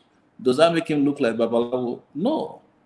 You know, but he's done worse things than all the bad people you can imagine, that can be imagined. This is a guy who killed 300 and something Shiites, officially, according to their own official numbers, overnight. This is the same Buhari that sent soldiers to go and shoot young people, right? At Lekki. It's the same Buhari who killed people in Obibu, shoots at IPOP guys at the slightest provocation. I'm just telling you, this is a country, Nigeria today, this broken system was driven here by religion. All right, probably the way to bail it out is to just go the non-religious way. Just vote for people with character who will not lie to you about religion, who will not lie about their convictions, who will not use God to rob you. And then have a country that works. All right. Let me quickly ask you a question from the audience. I'm getting the feedback that my audio is very poor. Is it correct? I thought it was doing. I can hear you loud and clear, but you know you and I are direct. So I don't know. Okay. Let me test, because I have my laptop in front of me streaming, but it's without voice. Exactly. If you have the voice on, it will interfere with your stuff. So just check it and let me. I'll get an echo. Okay. Yeah. All right. All right, guys. Is my audio good? Give me 10 if it's good. If it's bad, give me a 0 so that I can switch microphones. I have 2 microphones here. Okay. Shitu said people said your audio is good. I'm hearing that your audio is good. All right, fantastic. All right, great, guys. We are having I'm sure you guys are seeing a different type of interview today. By the way, so that you are not confused in case you are watching this, my questions to Mr. Sowore, most times it's not personal, are questions that are generated, that is out there, and giving him an opportunity to express it. For those of you who are abusing me for asking the question, is because you think it's about me. It's not about me. I'm raising questions in the minds of Nigerians. Go watch the video on YouTube, what people are already saying about it. So it's only fair to give Mr. Sowore opportunity to express, to explain, because a 30-second video cannot explain as he has explained a 1-second video, because the next thing you know, pastors are going to show that thing inside their churches to say people should not vote for Sowore, and that will be wrong. That's why I'm giving him an opportunity to explain where he stands and where this is going to reflect on his presidency, and he has said he's not going to reflect. Nobody will get any preference, whether you are a traditionalist, you are a Christian or Muslim. He doesn't send you. What he wants you to, what he believes in is a government of character of people. You have heard it from his own mouth. So that when they start coming, at least you can say, well, did you watch this other explanation where the man gave? That's all I'm doing. But I understand that on this one, I'm the bad guy, because all the Sowore guys are here. So, but let's but it's very good for us to have this conversation. And Mr. Sowore, I appreciate you so far for being very candid and standing your ground and explaining it. You have not dodged one question. Politicians typically dodge.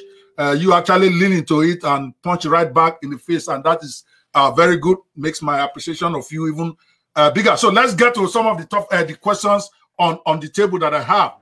Now, you have said it several times, but I also want you to just say it. Maybe this time you summarize it more, so that I know you can take an hour if they allow you to talk on this next question coming. What exactly is your take on Buhari's performance on education so far? I'm not even going to ask you about Buhari. You have oversaid that. Now we are going more specific. Yeah. So it doesn't matter what I say. People will say I'm biased against Buhari, right? Well, but no. But let me approach it this way. That you see, people cannot give what they don't have. You're right. You know, Buhari is a functionally literate person, which is as good as being illiterate in some cases, in some ways. So Buhari did not come to office with an education agenda. He didn't do that. And you mentioned it earlier that the problem with Buhari's election was that a lot of people were carried away and didn't ask the right questions. You can't hear anybody who can say that Buhari spoke for an hour in 2015 or 2019. Yes. He never did. He just spoke anecdotally about things and everybody just ran with it because people didn't really know that he would be as bad. Most people, I won't say some do, I did. And that's why I ran in 2019 against him. And I challenged them in those days that they don't have any policies in place. And I'm not only disappointed in the Buhari regime, but I'm even more disappointed in the VP, who is a lawyer, a cerebral one, a cerebral lawyer, who could not, whatever it takes, come out and stand out as someone who even went to school or who has ever practiced law before. Someone who supposedly helped them govern Lagos. Look at what it did. And that brings us back to the issue of Christianity and religion. Look at the VP, a pastor in a major church in Nigeria. He has assisted one of the worst regimes in this country, helping them to lie through their teeth, And this is the reason why we should just leave religion out of our lives. Let's accommodate every religion. If you're a competent pastor, you work in my cabinet. If you're a competent Babalawo or Juju man, you are welcome. If you're a competent Muslim, I'm with you. We just want, the important thing is, I want this country to work, right? I want to make Dubai out of Abuja. You understand? And Dubai was built by Muslims, right? And we can find French engineers that can give us trains that can take you from Lagos to Abuja in 3 hours. I want them too, even if they are pastors.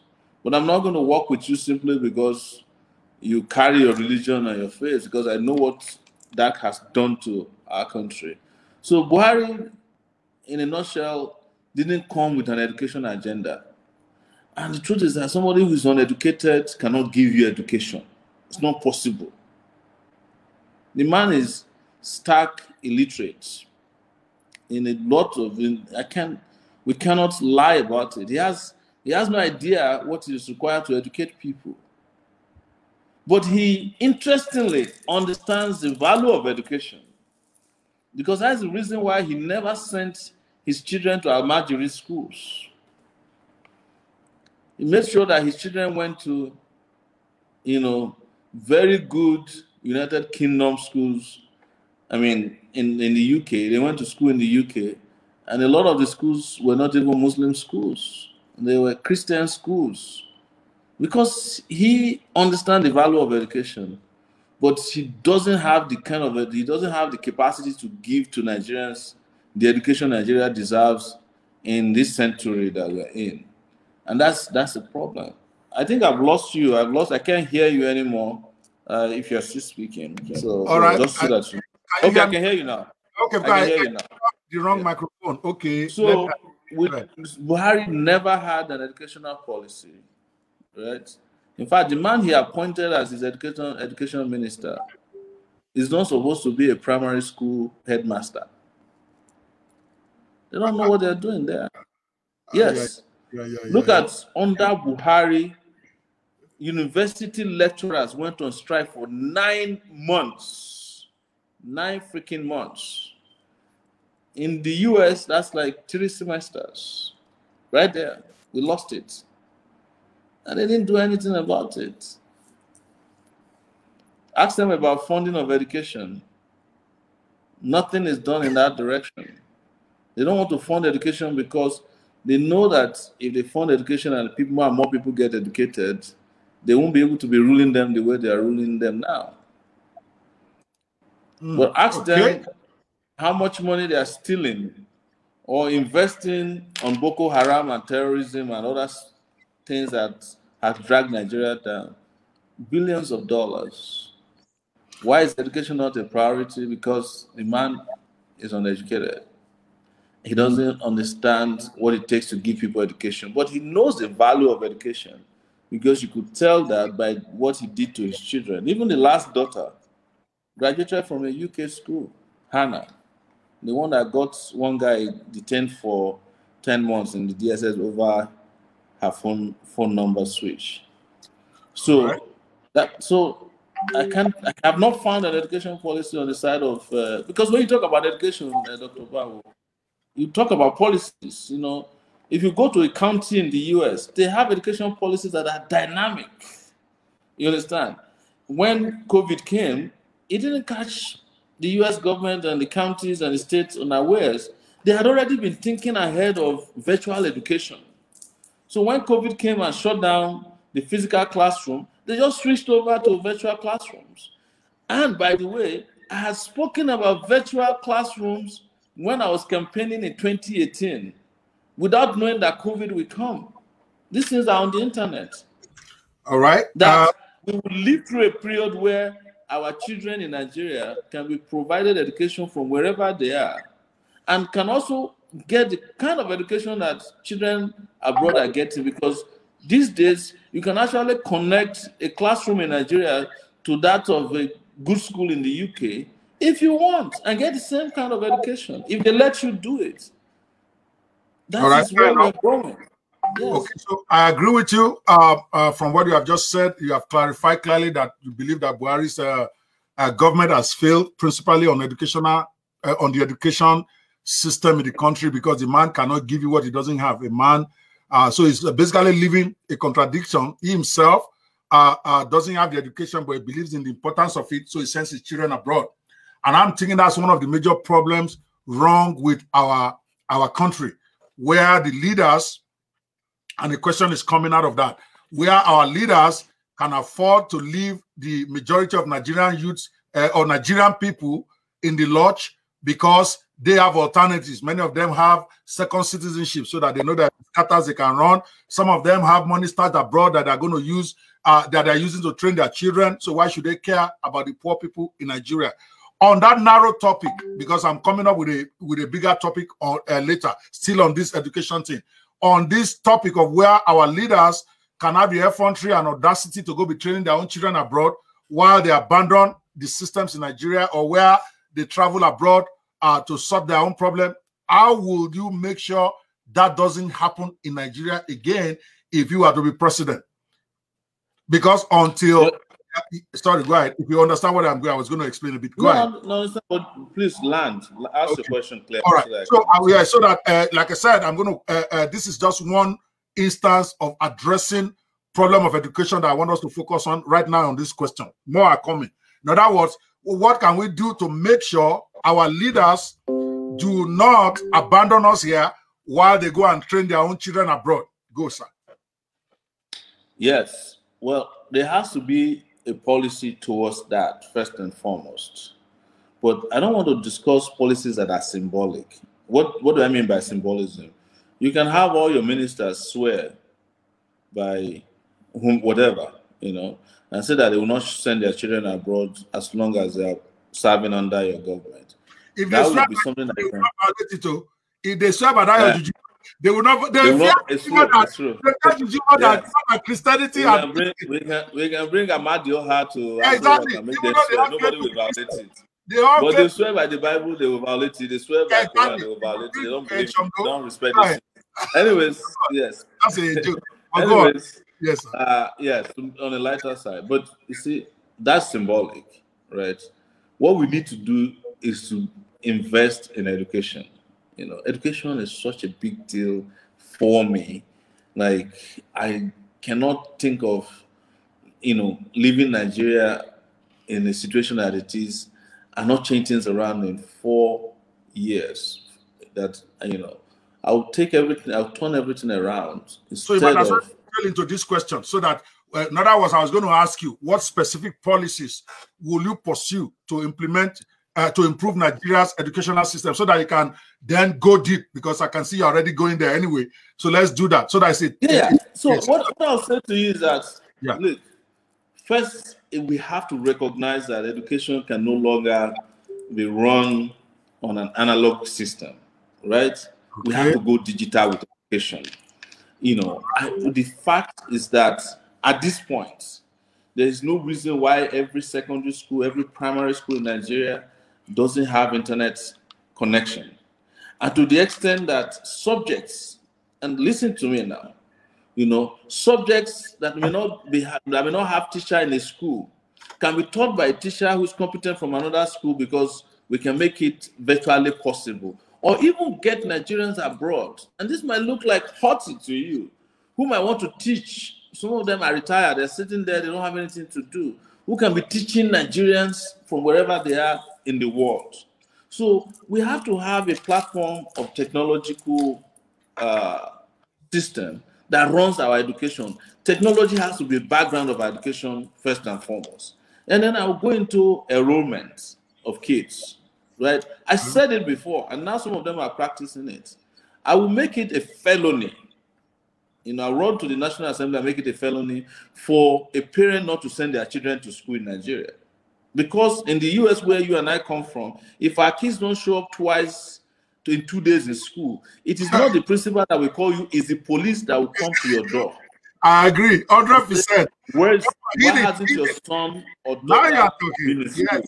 Because they want to be sure that the person is not being abused or hasn't been killed and buried. They can't wait.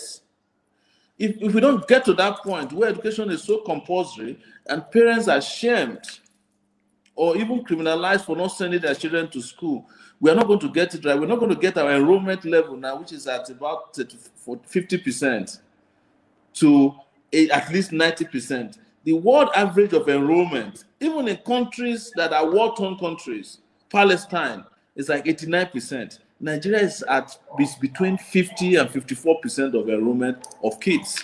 That's why you have over 30 million kids running around selling pure water. And you expect a future of peace and progress. You are deceiving yourself. Children that are growing now that are selling pure water are the future kidnappers, armed robbers, Boko Harams, and bandits. There's no question that the moment you don't give them that thing that they can rely upon in the future, you have given them the alternative, which is crime and other things that comes with people who have no future ambition, as we used to say, NFA.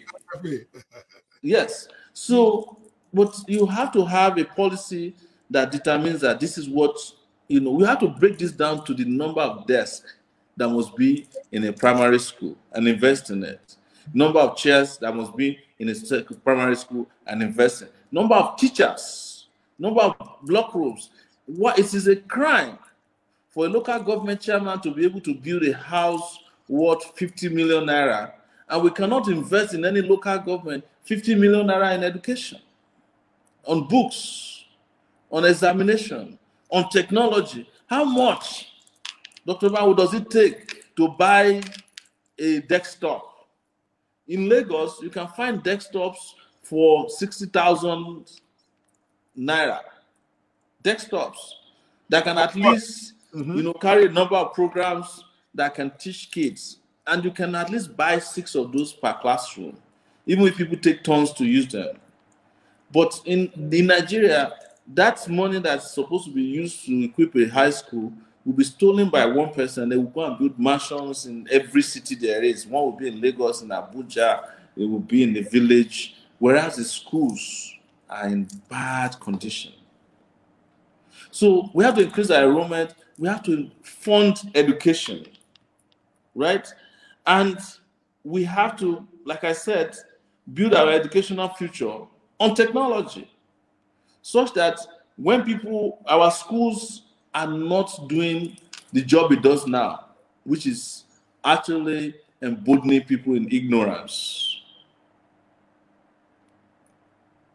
You understand? We must look at every classroom and set to access from primary schools to our universities.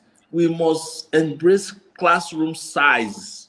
That is, in every classroom, we cannot have more than 30 people sitting in a classroom. I went to the University of Lagos, where I graduated during the election in 2018. At the Faculty of Law, there were over 500 students sitting in the classroom, sitting on the floor. And one professor was just sweating it out. There was no fan, no air conditioning. People were sitting on the ground, and they were using the public address system, those ones that are mobile. They said it's even owned by the professor.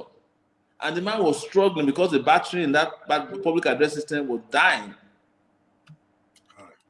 No provisions were made for, in this modern day and time, speaker systems that are noise cancelling, so that when students are hearing what their professors are saying, everybody can hear what the professor is saying without having to crawl to the front. But what about the classroom size? How much are we spending on education? All the universities were requesting for about maybe 50 billion naira, and it took 9 months to finish the negotiation. But one minister, recently there was a story in which one person in customs, 2 people, one person, the custom man, and one person, the contractor, stole 51 billion naira for a revenue assurance contract. That is to boost the revenue of customs. 51 billion. That is probably the same amount of money ASU was asking for per year, rolled over 10 years. But nobody will give to them because the priority is not education. So we have a lot of things that are on paper. We have a basic education program institution that's been around since 1999, but it is one of the biggest conduit pipe for corruption. Everybody's just there trying to take their own out of it. They have eaten their own future. They have eaten the future of the kids. So I'm sure what specifically you are asking for, I'm addressing them, but probably not in the way and manner that I would admit that is. Sorry, I think his phone cut off. I hope you guys can hear me. I was just enjoying, because it's getting to the meat of it, and I like several of the stuff Mr. Sowore has been sharing with us, but he's going to be back in a minute. If I may just summarize let me bring him back up. All right, he's back. Sorry, you cut out briefly there. But one thing that I must not fail to mention, because I would even disappoint myself, right, if I don't do this, is that we must, as a matter of urgency, invest in free and qualitative education. And that's where I have problems sometimes when I was campaigning with people who are in the middle. They felt that education must not be free. You must pay through your nose, but if you are paying through your nose to go to school, for people who cannot afford it, in a country where most people, 80% of the population live under less than $1 per day, you are just inviting crisis, because what that means is that a lot of your citizens will not be able to afford education. And we are at the point where we must invest in education in such a way that people who can't afford education now should be able to go to school. I don't have a problem with the loan system, you understand? But my own loan system will be different. It will be for higher institutions only, not secondary and primary school, in which if you take a loan from the federal government, I'll put aside money that will form the basis for this loan, you will be required to work within the public sector for 4 years. If you don't want to work within the public sector for 4 years, you pay us back our loan. And what would my loan be for higher institution students? Is for each student to get an average of 100,000 per semester as upkeep fee. But it's going to be, half of it will be a loan. Half of it will be a grant, like the Pell Grant in the US. And as you progress in school, you get more. Maybe by the time you are in your 4th year, it will be 200,000. But if you don't work for us, if you don't work for the state, because we need a lot of hands on deck, because we'll still talk about public works in our subsequent conversation. You have to pay back that money. If you decide to go to the private sector or you go and form your own business, you just have a discussion with us on how to pay back the money. But we'll make money available for everybody who is interested in going to school. But for primary and secondary school students, we will ensure that you get free and qualitative education. It's an investment that must be made so that this country will be pulled out of doldrums by a new set of educated persons coming out to create a country of their own dreams and to have that education that they badly desire, from which they could have been prevented had they not had access to public funding. And some have argued that, public schools are bad ideas, they can never be properly maintained and all that. But the question I ask them is that, why is it that when we have problems with, you have problems with investing in public schools, but you don't have problems in investing in things that are unproductive in Nigeria? Those things even take more money than you can imagine. Like we invest in, subsidizing NNPC, an organization that's supposed to be making profit for us. We invest in subsidizing Aso Rock. I even hear that you pay rent. There's a line item in the budget of Aso Rock that's rent. You pay rent. And how many people live in Aso Rock? Like a family of like 5, 6, 7, 8. Why can't the president live in a 5-bedroom apartment somewhere in Abuja? And we can convert Aso Rock to a children's hospital or a private hospital, a public hospital. Or so that people can get. Yes, I have 2 kids and a wife. Why should I live in a 500-acre, place in Abuja with a zoo? Let's redirect back to the question at hand, because I let you talk at length because education is huge, and I know that you can't even possibly say everything you have to say at one time. But everything good has to come to an end. We've been going at this now. Believe it or not, we have spent 2 hours 27 minutes. People's data might expire, so we will try to shut this down 30 minutes from now and then continue tomorrow. People watching this, this is Sowore on the hot seat, and we can all agree that he's sitting on it very well.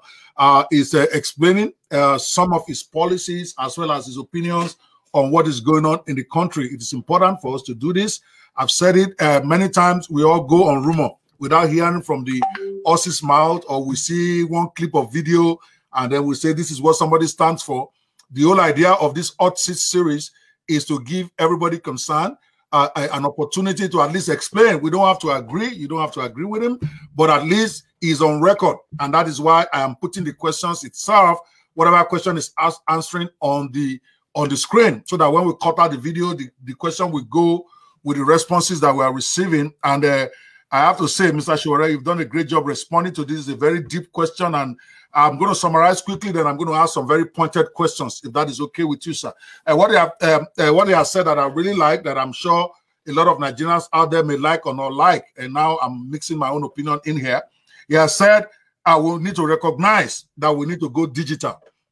He has said internet connection should be for all schools. And some of this stuff, yeah, I know I'm an interviewer, my opinion shouldn't come in here.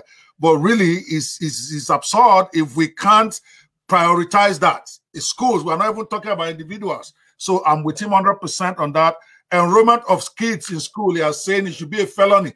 The reason why kids are not going to school is that there is no consequence for the parents. And he's saying it from the point of view of somebody who has seen something good in America. I live here too, which is part of the shame. Now I'm talking personally now, which is part of the shame I feel for many of the leaders we have now who have lived abroad. They know what works there, but they come in. For some reason, they don't do it. Sowore, we have opportunity to answer that question at some point, but not right now. I'm still focusing on the education. I'm summarizing what is said. And if I misrepresent you, please cut in. You have my permission to cut in and re-clarify. He's talking about it should be a felony for you not to enroll your kids in school. He also explained that we need to have a systematic structure. Right now, it looks like the whole system is broken. And then he talks about funding education as a priority, even if we have to introduce a kind of loan system for those who cannot afford, particularly at the tertiary levels where they can get school loan. It's like that all over. My own daughter is going to medical school here. Medical school is crazy money you have to spend. She doesn't have to jump through the hoops for us to get loan for her to pursue a dream after finishing the first degree. And then he talks about classroom size. That if he's given power, he will make sure the classroom size is comes back to normal, where people can really learn. Not the situation we have right now, where you go to a university and are like where 500, 1,000 people in a classroom, they cannot learn anything in that scenario, according to Mr. Sowore, and I happen to agree with him. Then he said we should invest in free and qualitative education. Doing that, of course, is the details of doing that is going to be the challenge. But I'm not going to pick him on that today. I'm writing this stuff down. When I have time in some of these subsequent things coming, I'm going to ask him how exactly he's going to find the money. But the question I want to ask right now is one of the major problems that we have in Nigeria, in my own opinion, from what I can see, is that these northern people, okay, they have these Almajiris who are deliberately undereducated, in my own opinion. Again, us in the South, yes, we have our challenges with going to school, but at least it's not like they are not even giving us opportunity to attend. Our major problem is what happens after we finish school, which goes into unemployment, which obviously we won't be able to go into today. For me, that is very huge. That's what I'm going to take up tomorrow. We are still talking education today. But this Almajiri situation that has now dovetailed into where they've now become Fulani herdsmen coming down to come and attack us here. Fulani herdsmen is not for today either, because that is a very, very tough talk. So the question I want to ask you, sir, Mr. Sowore, how will you solve this Almajiri situation? They have mortgaged the future of this youth from the beginning. How will you try to solve it as President of the Federal Republic of Nigeria? Go, sir. Very easy. It's a question of integration of the Almajiri school system with a central education system that's of high quality, of high standard. And I came to the conclusion that Almajiri did not exist because of religion in the northern part of Nigeria. When I did the election travels in 2018 and 2019, particularly to Sokoto, Zamfara, right, to Yobe. We didn't get to, Kebbi. We didn't get to Yobe, Kebbi. We went around and all these old women or young women, Hausa women, were telling us when we would ask them, what do you want? They said, we want Makaranta, which is real school, not Almajiri school. The reason you have Almajiri school in the north, Almajiri school is part of the system of oppression by the northern elites to deprive their people of the kind of education that will liberate them. You understand? When was it that you heard about an Almajiri school in Saudi Arabia? Sorry, I have a northern guy here who posed a question. Okay, maybe I'm the one that is confused. Odua, because I want to bring some questions from the public now, relevant. He's asking. The other question you should ask yourself is that. Sorry, 1 second. I'm saying Mr. Odua is asking, who told me that Almajiris are not educated? Maybe I'm assuming. How do you define education, sir? Maybe that question I'm throwing to you now. Go ahead. I think overall answer. I think Almajiri education system is a generic name for an abandoned system. Kids that are abandoned in the north, right? But it's supposed to be it's not supposed to be a school where people are taught religion. The Islamic religion. But the question we should ask yourself is, if it's such a great school, why didn't Buhari send his children to Almajiri schools, even when he was not the head of state? If it's such a great educational system, why did El-Rufai send his children to go to school in the UK and the US? All of his children are either, master's degree holders, or at minimum, they have BScs. So what we need to do is to integrate the existing Almajiri schools with the secular educational system that we have. When I was in school, we can do Christian religious knowledge or Bible religious knowledge and also do chemistry and do physics. You understand? You won't kill anybody if you're an Amajiri, if you graduate from Amajiri and you become a pilot, right? Not a beggar. So when people are saying Amajiri schools or the kind of Amajiri schools they have in the north, it's not the ones that empower those young people. It's not the truth. Children that go to Amajiri schools are children that are abandoned by their parents in the hands of these, Islamic teachers because they can't take care of them. And most of them, they never go back to them. It is through them that Boko Haram recruits massively today. Kidnappers, bandits. That's where they get the bulk of their workforce from. Don't let us lie about it. The Amajiri school system is not good for the development of young people, but that is not to condemn their right to have religious education as young as they want. What we just need is an integration system where you can have teachers who teach these kids Amajiri, also teach them integrated science and other sciences and philosophy and social sciences as well. That's what we're asking for, is integration. It's not that's what I will pursue religiously. And I know that you will come against these northern elites who always use religion to deceive and subjugate people. But it is not about just coming against them. You have to call them out and provide an alternative for these kids. And I guarantee you that the moment the kids find better schools to go to, they will prefer the better schools than to be beaten from morning till night and be given bowls to beg on the streets in Kano and other places. That is not the kind of future that we should envisage for our children. Because these children are so innocent that they cannot take these decisions for themselves. And we cannot allow wicked adults to be taking such decisions for them that will not guarantee them the future that they deserve or that is desirable. 100%. All right. Thank you so much. Again, let me reset so that people who are just joining us can understand where we are with this. I'm having Mr. Sowore, one of the hardcore agitators in the country, depending on which part of him you are looking at and who you are. You can either see a liberator for Nigeria or you can see a problem that is about to cause confusion in Nigeria. Either way, I think at this point, everybody will agree you cannot ignore Mr. Omoyele Sowore when it comes to Nigerian politics. And that's why I'm having him here on this Nigeria Lives Matter series, because we plan to talk to every one of our emerging leaders. We want to hear from them on what they will do, because it's easy to criticize. What will you do when you get in there? So that we get them on record and then we see how they are thinking.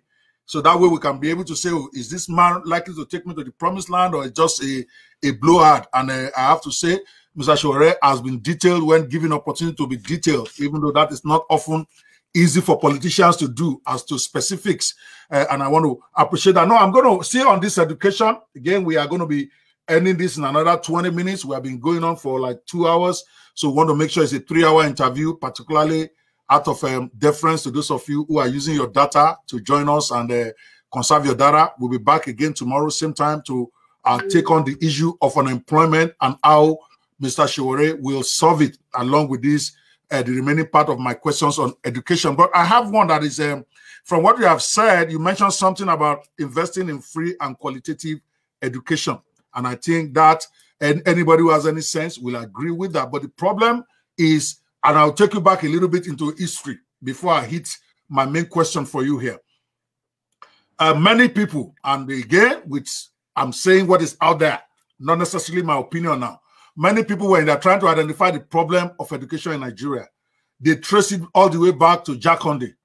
Okay, in terms of quality, they are saying when Jakonde came and he wanted to jam down a free education in the for everybody, which is a laudable idea, because education should not be the preserve of the elite. He ended up creating, quote and unquote, a lot of substandard schools, and because they didn't invest in the training of teachers and all the other stuff that goes into quality education, the standard of education began to fall, where some of those schools, all of us were here then, I'm sure you are very much conscious of those schools where some of them, when it rains, they can't use the class. The teachers became very, very unreliable. And then because Jakonde also annexed all the, at least for secondary schools, all the missionary schools and the privately funded schools like Adeola Adutola College, St. Finbas, all those, he annexed them and put them under the government. So those schools that were traditionally very high quality, all of a sudden, the quality began to drop extensively. So my question to you, sir, is that first, as a what I call a policy statement, before we dig into the details of it, if you are president, are you going to privatize education system, or you are going to go the Jakonde route and government takes it all over so that government can run it, or you're going to do a hybrid? What exactly will you do? And I preface that again to give you a better way to grasp it, is that it is easy to say we want free education for everybody. We know finances is a problem. We know the resources. We know the teacher issue is a problem. So holistically, starting from that first premise, are you going to privatize or are you going to leave it in the hands of private? How do you plan to deal with this major issue? Thank you, sir. Go. Well, it's going to be a mix. When I say mixes, I'm not going to privatize schools that are owned by private individuals. You will have a choice to go to a private school if you can afford it. What I want to make affordable are those public schools that are in existence, are creating more of those schools. See, I wasn't a big fan of Jakonde, but one thing you can't take away from Jakonde is that had he not come to Lagos, and had Ajasi not come to Ondo State, I would be a palm wine tapper today. Do you know why? Good one. Yeah. Do you know why? Yes, in my sir. hometown, as of 1980, when I got admission to secondary school, only 6 kids goes from my hometown. So only 6 kids are admitted to secondary school. They have to go to another town, which is about 9 hours away, because there were no roads. We go by canoe and do exams, and then they'll be taken in after the entrance exams. And those 6 kids became 300 in 1980 when Ajashin, through Awolowo's free education, brought a secondary school to my place. And today, from that school, between 1980 and 1985, when it was closed down by the military, Babangida and his people, it started with Buhari in 1983-84. They started closing down the schools. Between that period, and my hometown was able to produce people that have now become PhD holders. That secondary school in my place is the one that produced me, that I'm sitting in front of you today. But had I not been given that opportunity to go to a school at all, any form of school at all, what happened in my area is that you then go and start doing palm wine and making ogogoro. I am not saying that people who are making ogogoro are inferior. Of course, if I was a palm wine tapper, I would be the best palm wine tapper there is in the world, I think. But I'm just saying that opportunity that came in huge quantity could have been improved over time. Because when this idea starts, even as you know in the US, they may not be the best. But when they go through the crucibles, when other people refine them, you would have had more of the secondary school. But if you go back, the secondary school I went to is still there. But I tell you, it is the desk that I sat on in 1980 that is still there. Even though NDDC had intervened there, superb, all of the PEBs had intervened, but it's just corrupt interventions. Nobody has invested. Really, they've been stealing the money that's meant for educational development. If you go to TED Fund, which is the funding for higher institutions in Nigeria, I think is the home for corruption. They just issue contracts to themselves there, they embezzle it, and not maybe they'll build one substandard building in the university somewhere, Nothing. They are not investing in education. They are stealing money meant for education. So I don't have a problem with the Jakonde that even started something. I have a problem with the landlords and owners of Lagos these days who are making more money but are not investing in education the way they should. Lekki Tollgate alone. I mean, there's one company called Alphabet owned by Tinubu. They were found to have shared 150 billion naira to Tinubu and the current governor of Osun State. 150 billion naira. Go and ask, what's the budget? Hold on a second. They yes. gave them 150 billion. Who gave them 150 billion? They have an arrangement to collect tax in Lagos from the Lagos State on behalf of the Lagos State government, and their own share of the tax is 150 billion. For Get out of here! Get out of here! 150 billion. Yes. Go and read about Akpara. There's a man called Akpara. He's hiding in Dubai now. He did a petition. He wrote. He explained everything. You can just Google his name, Akpara and Alphabet. Oh my God. But go and ask yourself, what is Lagos budget for education? It's probably, because the last budget, the entire budget for 2020 was like maybe 1.something trillion. 1.168 trillion is their budget for 2020. I have it right in front of me here. And if you go further, their proposal for education is probably around 150 billion. That is the amount of money that went to one individual. You have not spoken about the Lekki toll gate. You have not spoken about other revenues that these guys are taking in. But they're not investing in education because they're not interested in education. They're taking care of themselves. That's why I was talking about character and, what you mentioned about consequences for actions like this. Lagos should have some of the best public schools. They should have demolished what Jakonde built, the poultries that Jakonde built, and turned them into high-rise buildings that can, in such a place that in one Jakonde school, there can be 4 secondary schools combined together, stacked upon each other with air conditioning, with toilets, with auditorium for sports, with open sporting area. You understand? That should be the Lagos of 2021. But when I was campaigning in 2018 and 2020, we went to one of the high schools next to the University of Lagos, that's Iwaya. My brother, the thing is leaking directly. And most of the schools in Lagos are almost like that. But you will never see it in the press because they make sure that the press don't even report it. Then there will be what I call the deodorization of parts of Lagos, right? Let's stay on that one. We have 15 more minutes to go. What I want us to use that for, because I'm so happy that you are really dropping specifics, because that has been the issue of some people with you, even though, like you said, it's all on your website. Do you have, can you maybe text me the website where they can get more about your, what you stand about, your manifesto, your whatever, so that I can type it on screen? Yeah, we still have a website. In fact, I think I'm one of the presidential candidates for 2019 that still has an existing website. Yes, go ahead. It's aacparty.org. We still have the aacparty.org. We still have the website. aacparty.org.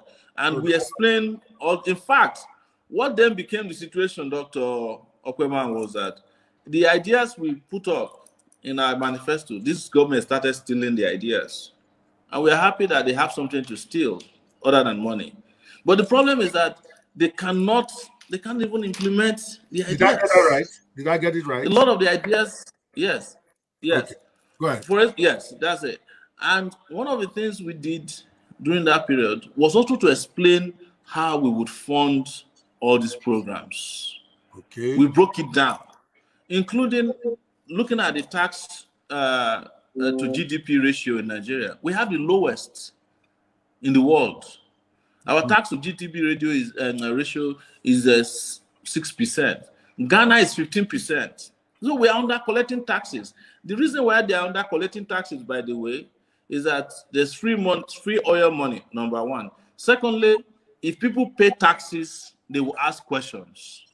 So Nigerian leaders don't want to answer questions about how they spend money. So they don't collect taxes.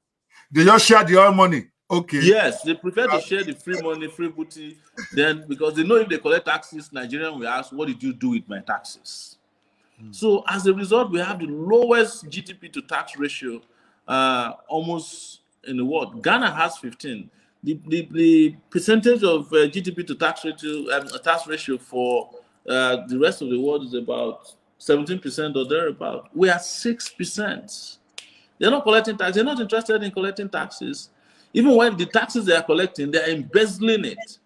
Embezzling it. From oil companies alone, Nigeria is being owed over $90 billion on paid taxes from oil companies alone. This is legit. Nobody's collecting them. Rather, they prefer collecting bribes. Let me tell you, MTN alone, this the company that the phone company, at one time took out of Nigeria $13 billion capital flights. You dare not try that in the US. You and I know that to get out of the US, coming to Nigeria when we want to come home, you cannot take more than $9,000. If you take more than $9,000, they catch you with it. You've lost that money. You are not taking it with you until you come back. Come and explain. Because $10,000 is how much you can take out at a time.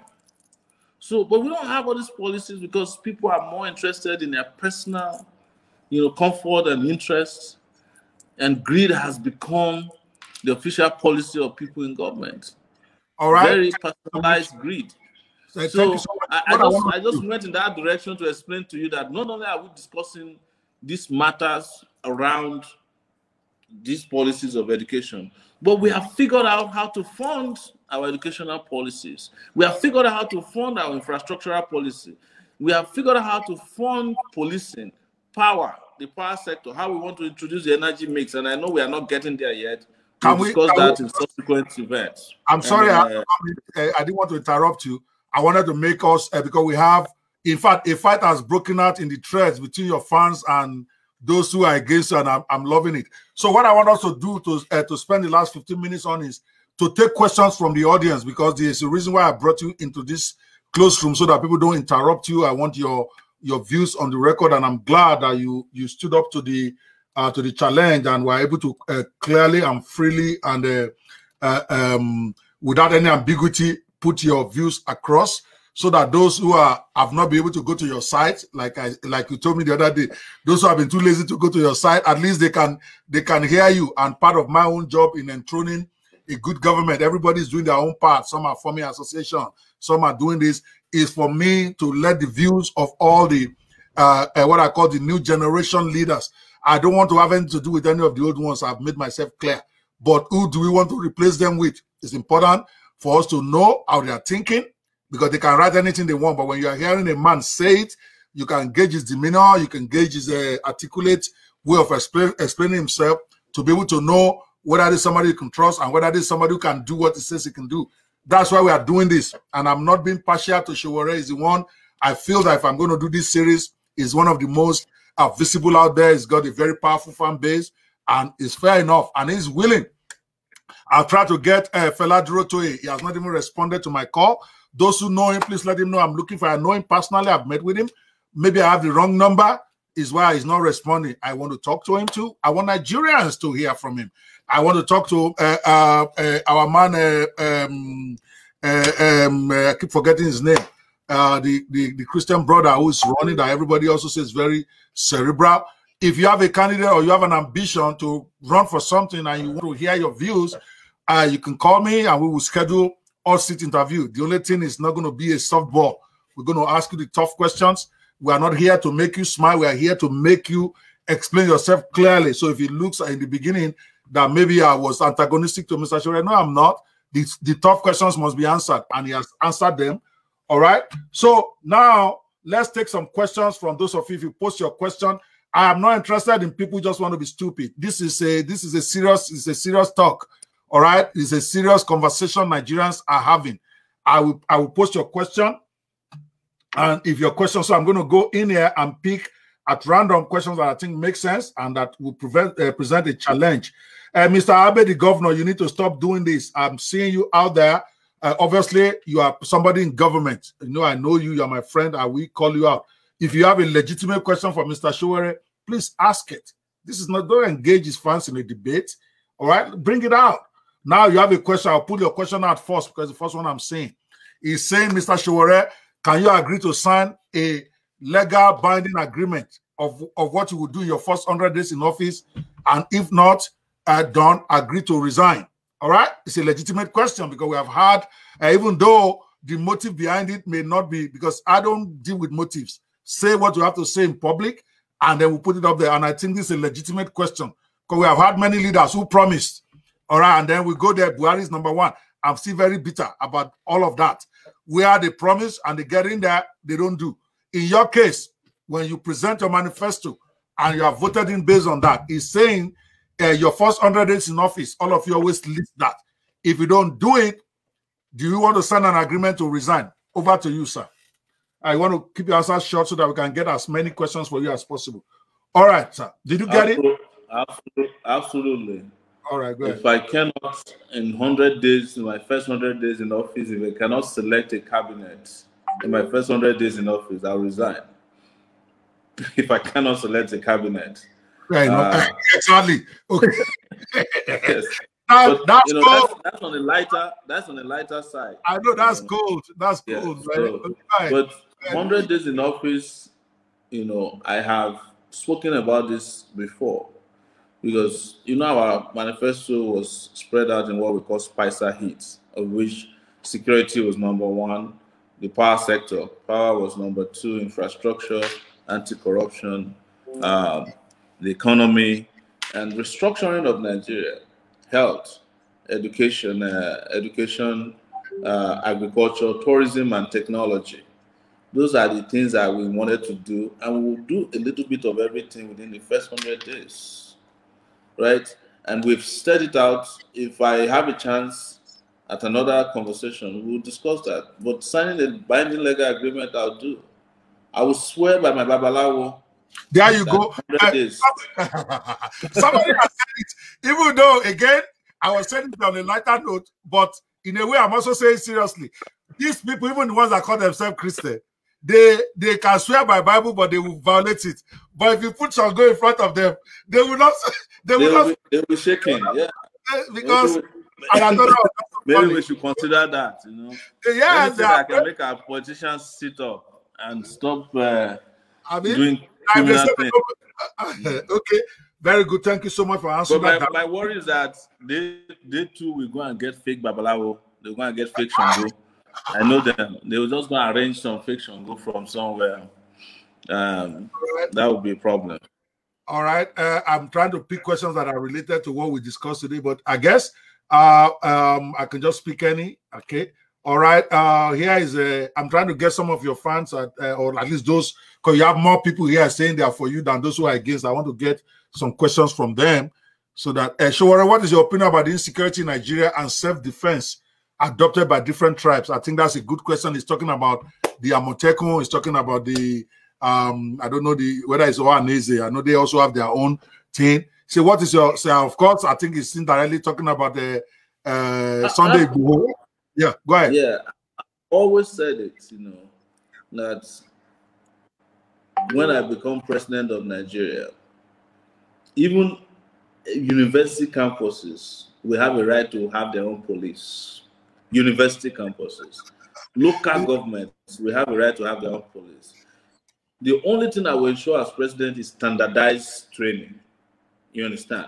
That everybody that's having their police will come to a federally funded or jointly owned, you know, police academy, where the standard for policing is the same, whether you are on a campus or you're in a local government, or because one of my priorities will be to get rid of all these militias. Militias are not going to take Nigeria. When you create militias, you have created another security problem without knowing it or without accepting it. These are fire brigade approaches to security. You know, Nigeria is under police. There's no question about it. So we should allow states to create their own police departments. Allow local governments to have police departments. Even allow towns to have police departments. You know, allow campuses to have police departments. But with federal oversight, What is federal oversight? If a police department in Imo is being used to witch hunt a political opponent of the governor, the federal police should be able to take over that department and investigate them until such a time that they start behaving right. We take over the police department that is acting outside of extrajudicially, or outside of the letters of the Constitution. That's what I will encourage. And all right. most importantly, is to ensure that policemen are doing internal police work, and army is protecting the territorial integrity of Nigeria. But right now, police is no longer doing police work. Police is doing private security job. Most of the policemen are carrying bags for rich men and their wives. Police in Nigeria, in this Abuja, you can get police to be protecting you if you have 200,000 naira. You just go to a police DPO, say, look, I need 6 policemen. They'll come with AK-47 and be protecting. That's what police is doing in Nigeria. It's become, a cheap for hire organization that can be used to do anything. That's not, when I become president, every policeman in the country that is protecting VIPs will be recalled with immediate effect. Governors have 200 policemen each. No governor should have more than 6 policemen maximum. That will make some of them to be behaving properly. Because if they don't have that police intimidating presence around them, they will do their work, because the people will ask them questions. But when you have 200 policemen guarding a governor of a state, where then do you get the policemen to fight in Zamfara or fight bandits and fight criminality? That's the problem.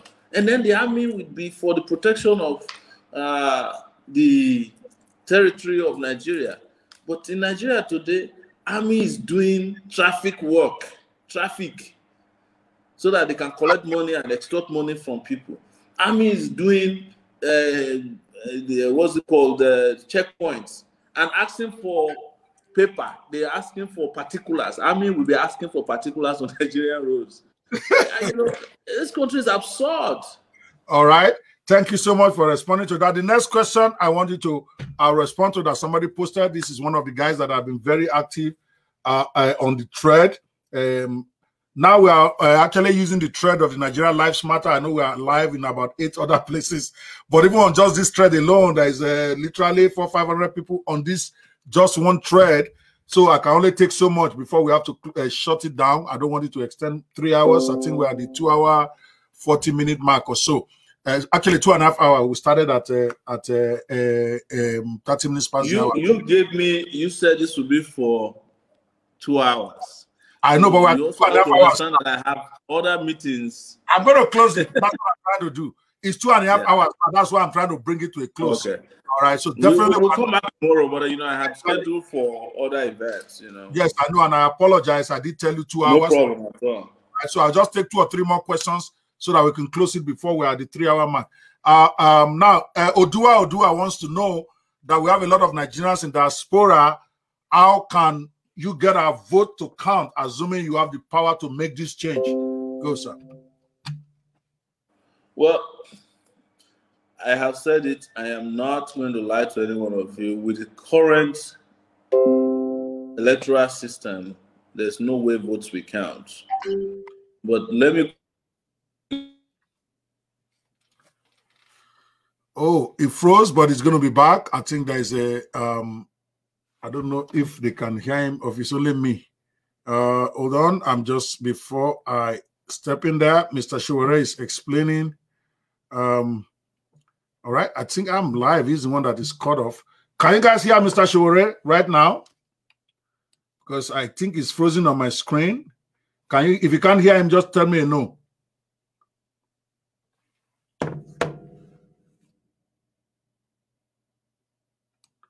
All right. Unfortunately, I can't hear. Okay, you can't hear him. Okay. Well, it was just fielding this question that is on screen, and of course, I can't answer for him. Unfortunately, we are even past the hour that I promised him. We are going to end this, so we are probably just going to bring this to an end. I think he got knocked out of the thing. Maybe ran out of battery or something. Nigerian issues is plenty. His internet might have gone off. But I want to appreciate everybody that was in here today. I'm going to try to write out some of your questions so that we can, with your name on it, so that when we have opportunity, we can get him to ask it. All right. I want to hear from everyone who is aspiring to lead us. Many of those so-called leaders who want to lead us, like Mogalu, has gone very silent after the election. That is what some people are saying. But so those who know him, I would love to interview him. I would like to chat with him. My phone number is very public on my page. It's you can let him know that Dr. Banwo is looking for him. I'll be more than happy to try to see how we can get him. So I'm just going to put some of your posts on here, then I'm going to close it for the day. Mr. Sowore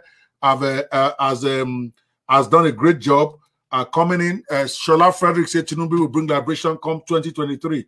I doubt that. Now I'm asking for myself, okay, as I'm running up this show.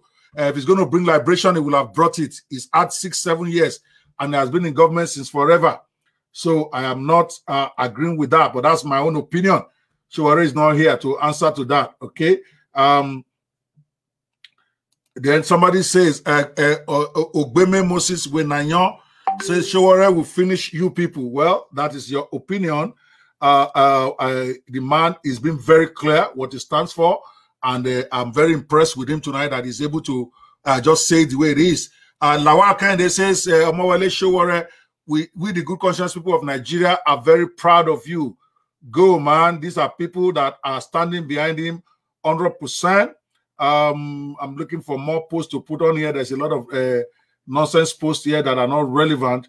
Shola Frederick say you don't rule Nigeria by mere talk, but you have to talk first and have an idea of what you want to do. You have been heckling him, so we have several of your posts here, but that's okay. Sowore can talk for Africa. That is your opinion, and everybody's opinion counts. That's what you think, and I respect that. Babajide Muniz, your talk is too long, but I'll try to read as much of it. Shenkola Ole, a person sound in democratic procedure knows that impeachment can be initiated through processes such as lobbying. Okay, he's responding to somebody else. I'm not here to moderate your fight with people on the thread. I just want to hear what people are saying to the Sowore interview. A Life of Elvis Davis says, I understand some people will not be truly free. Interesting comment. All right. Abe Governor says, presidency is not trial and error. Give us a good manifesto. And if acceptable, we will rally our votes around you. He has given you his manifesto and also given you the page, the website to go. Why don't you go there instead of heckling him? That's his website, sir. He said go to aacparty.org. And his manifestos are there. We should not just be heckling without doing our homework. You may disagree with Mr. Sowore, but that to me is not a fair comment on your part on him. So let's Boson Akitola says Sowore for one Nigeria or divide Nigeria. The man has been clear. If you miss the beginning part of this video, go and watch it again. We are going to cut it out and put it out there. Then you can make up your own mind what he's saying. He has articulated. Odua, if Sowore don't become president in 2023, I will make him my enemy. I got our support. Okay, we have had you. All right. Ramsey, why would we say Tinubu is a selfish human being? He went to Buhari to bring him because he wanted to be president at all costs. I don't know how this is relevant to what Sowore has said today. So let me look for somebody who has to who refer to him directly in their comments. And Redeemer Livet Wadiale. Mr. Sowore, if you do get elected, what will you do concerning our relationship with other countries? Well, he's not here to answer those questions, so I'm going to bring this to an end. I want to appreciate Mr. Omoyele Sowore for stepping up to the plate and sitting on the hot seat like a man. He took the questions. He gave you his opinion on Unvarnished. Let Nigerians make up their mind from watching him. I don't want to comment on his comments. This video is going to be available on the page. You are watching it now, and you are probably going to be seeing it as a sponsored advert. I'm going to be sponsoring the paying for the video to be played so that as many Nigerians as possible can hear from him directly. It does not mean that I'm pushing Sowore. I am just interviewing him, and I want Nigerians to know who he is, what he stands for, what he's going to do when he becomes president. Then Nigerians can then decide whether this is the man for them or not. I want to appreciate you again for tuning in. Tomorrow, same time, we are going to be having Mr. Omoyele Sowore at 6 p.m. Nigerian time. We are going to try to start on time this time, and where we are going to take up the issue of employment, conclude education, and other issues. The Lord bless you really good. If I were you, please share this video wherever you are watching it with as many of your friends as possible. It does not mean you are supporting Sowore when you share his videos. You are letting your fellow compatriots know what this man thinks, what he plans to do when he becomes your president. I think that's a fair thing to do so that we can vote in 2023 with clear understanding where each of our candidates stand. The Lord bless you really good, and the Lord bless Nigeria. Dr. Banwo is out.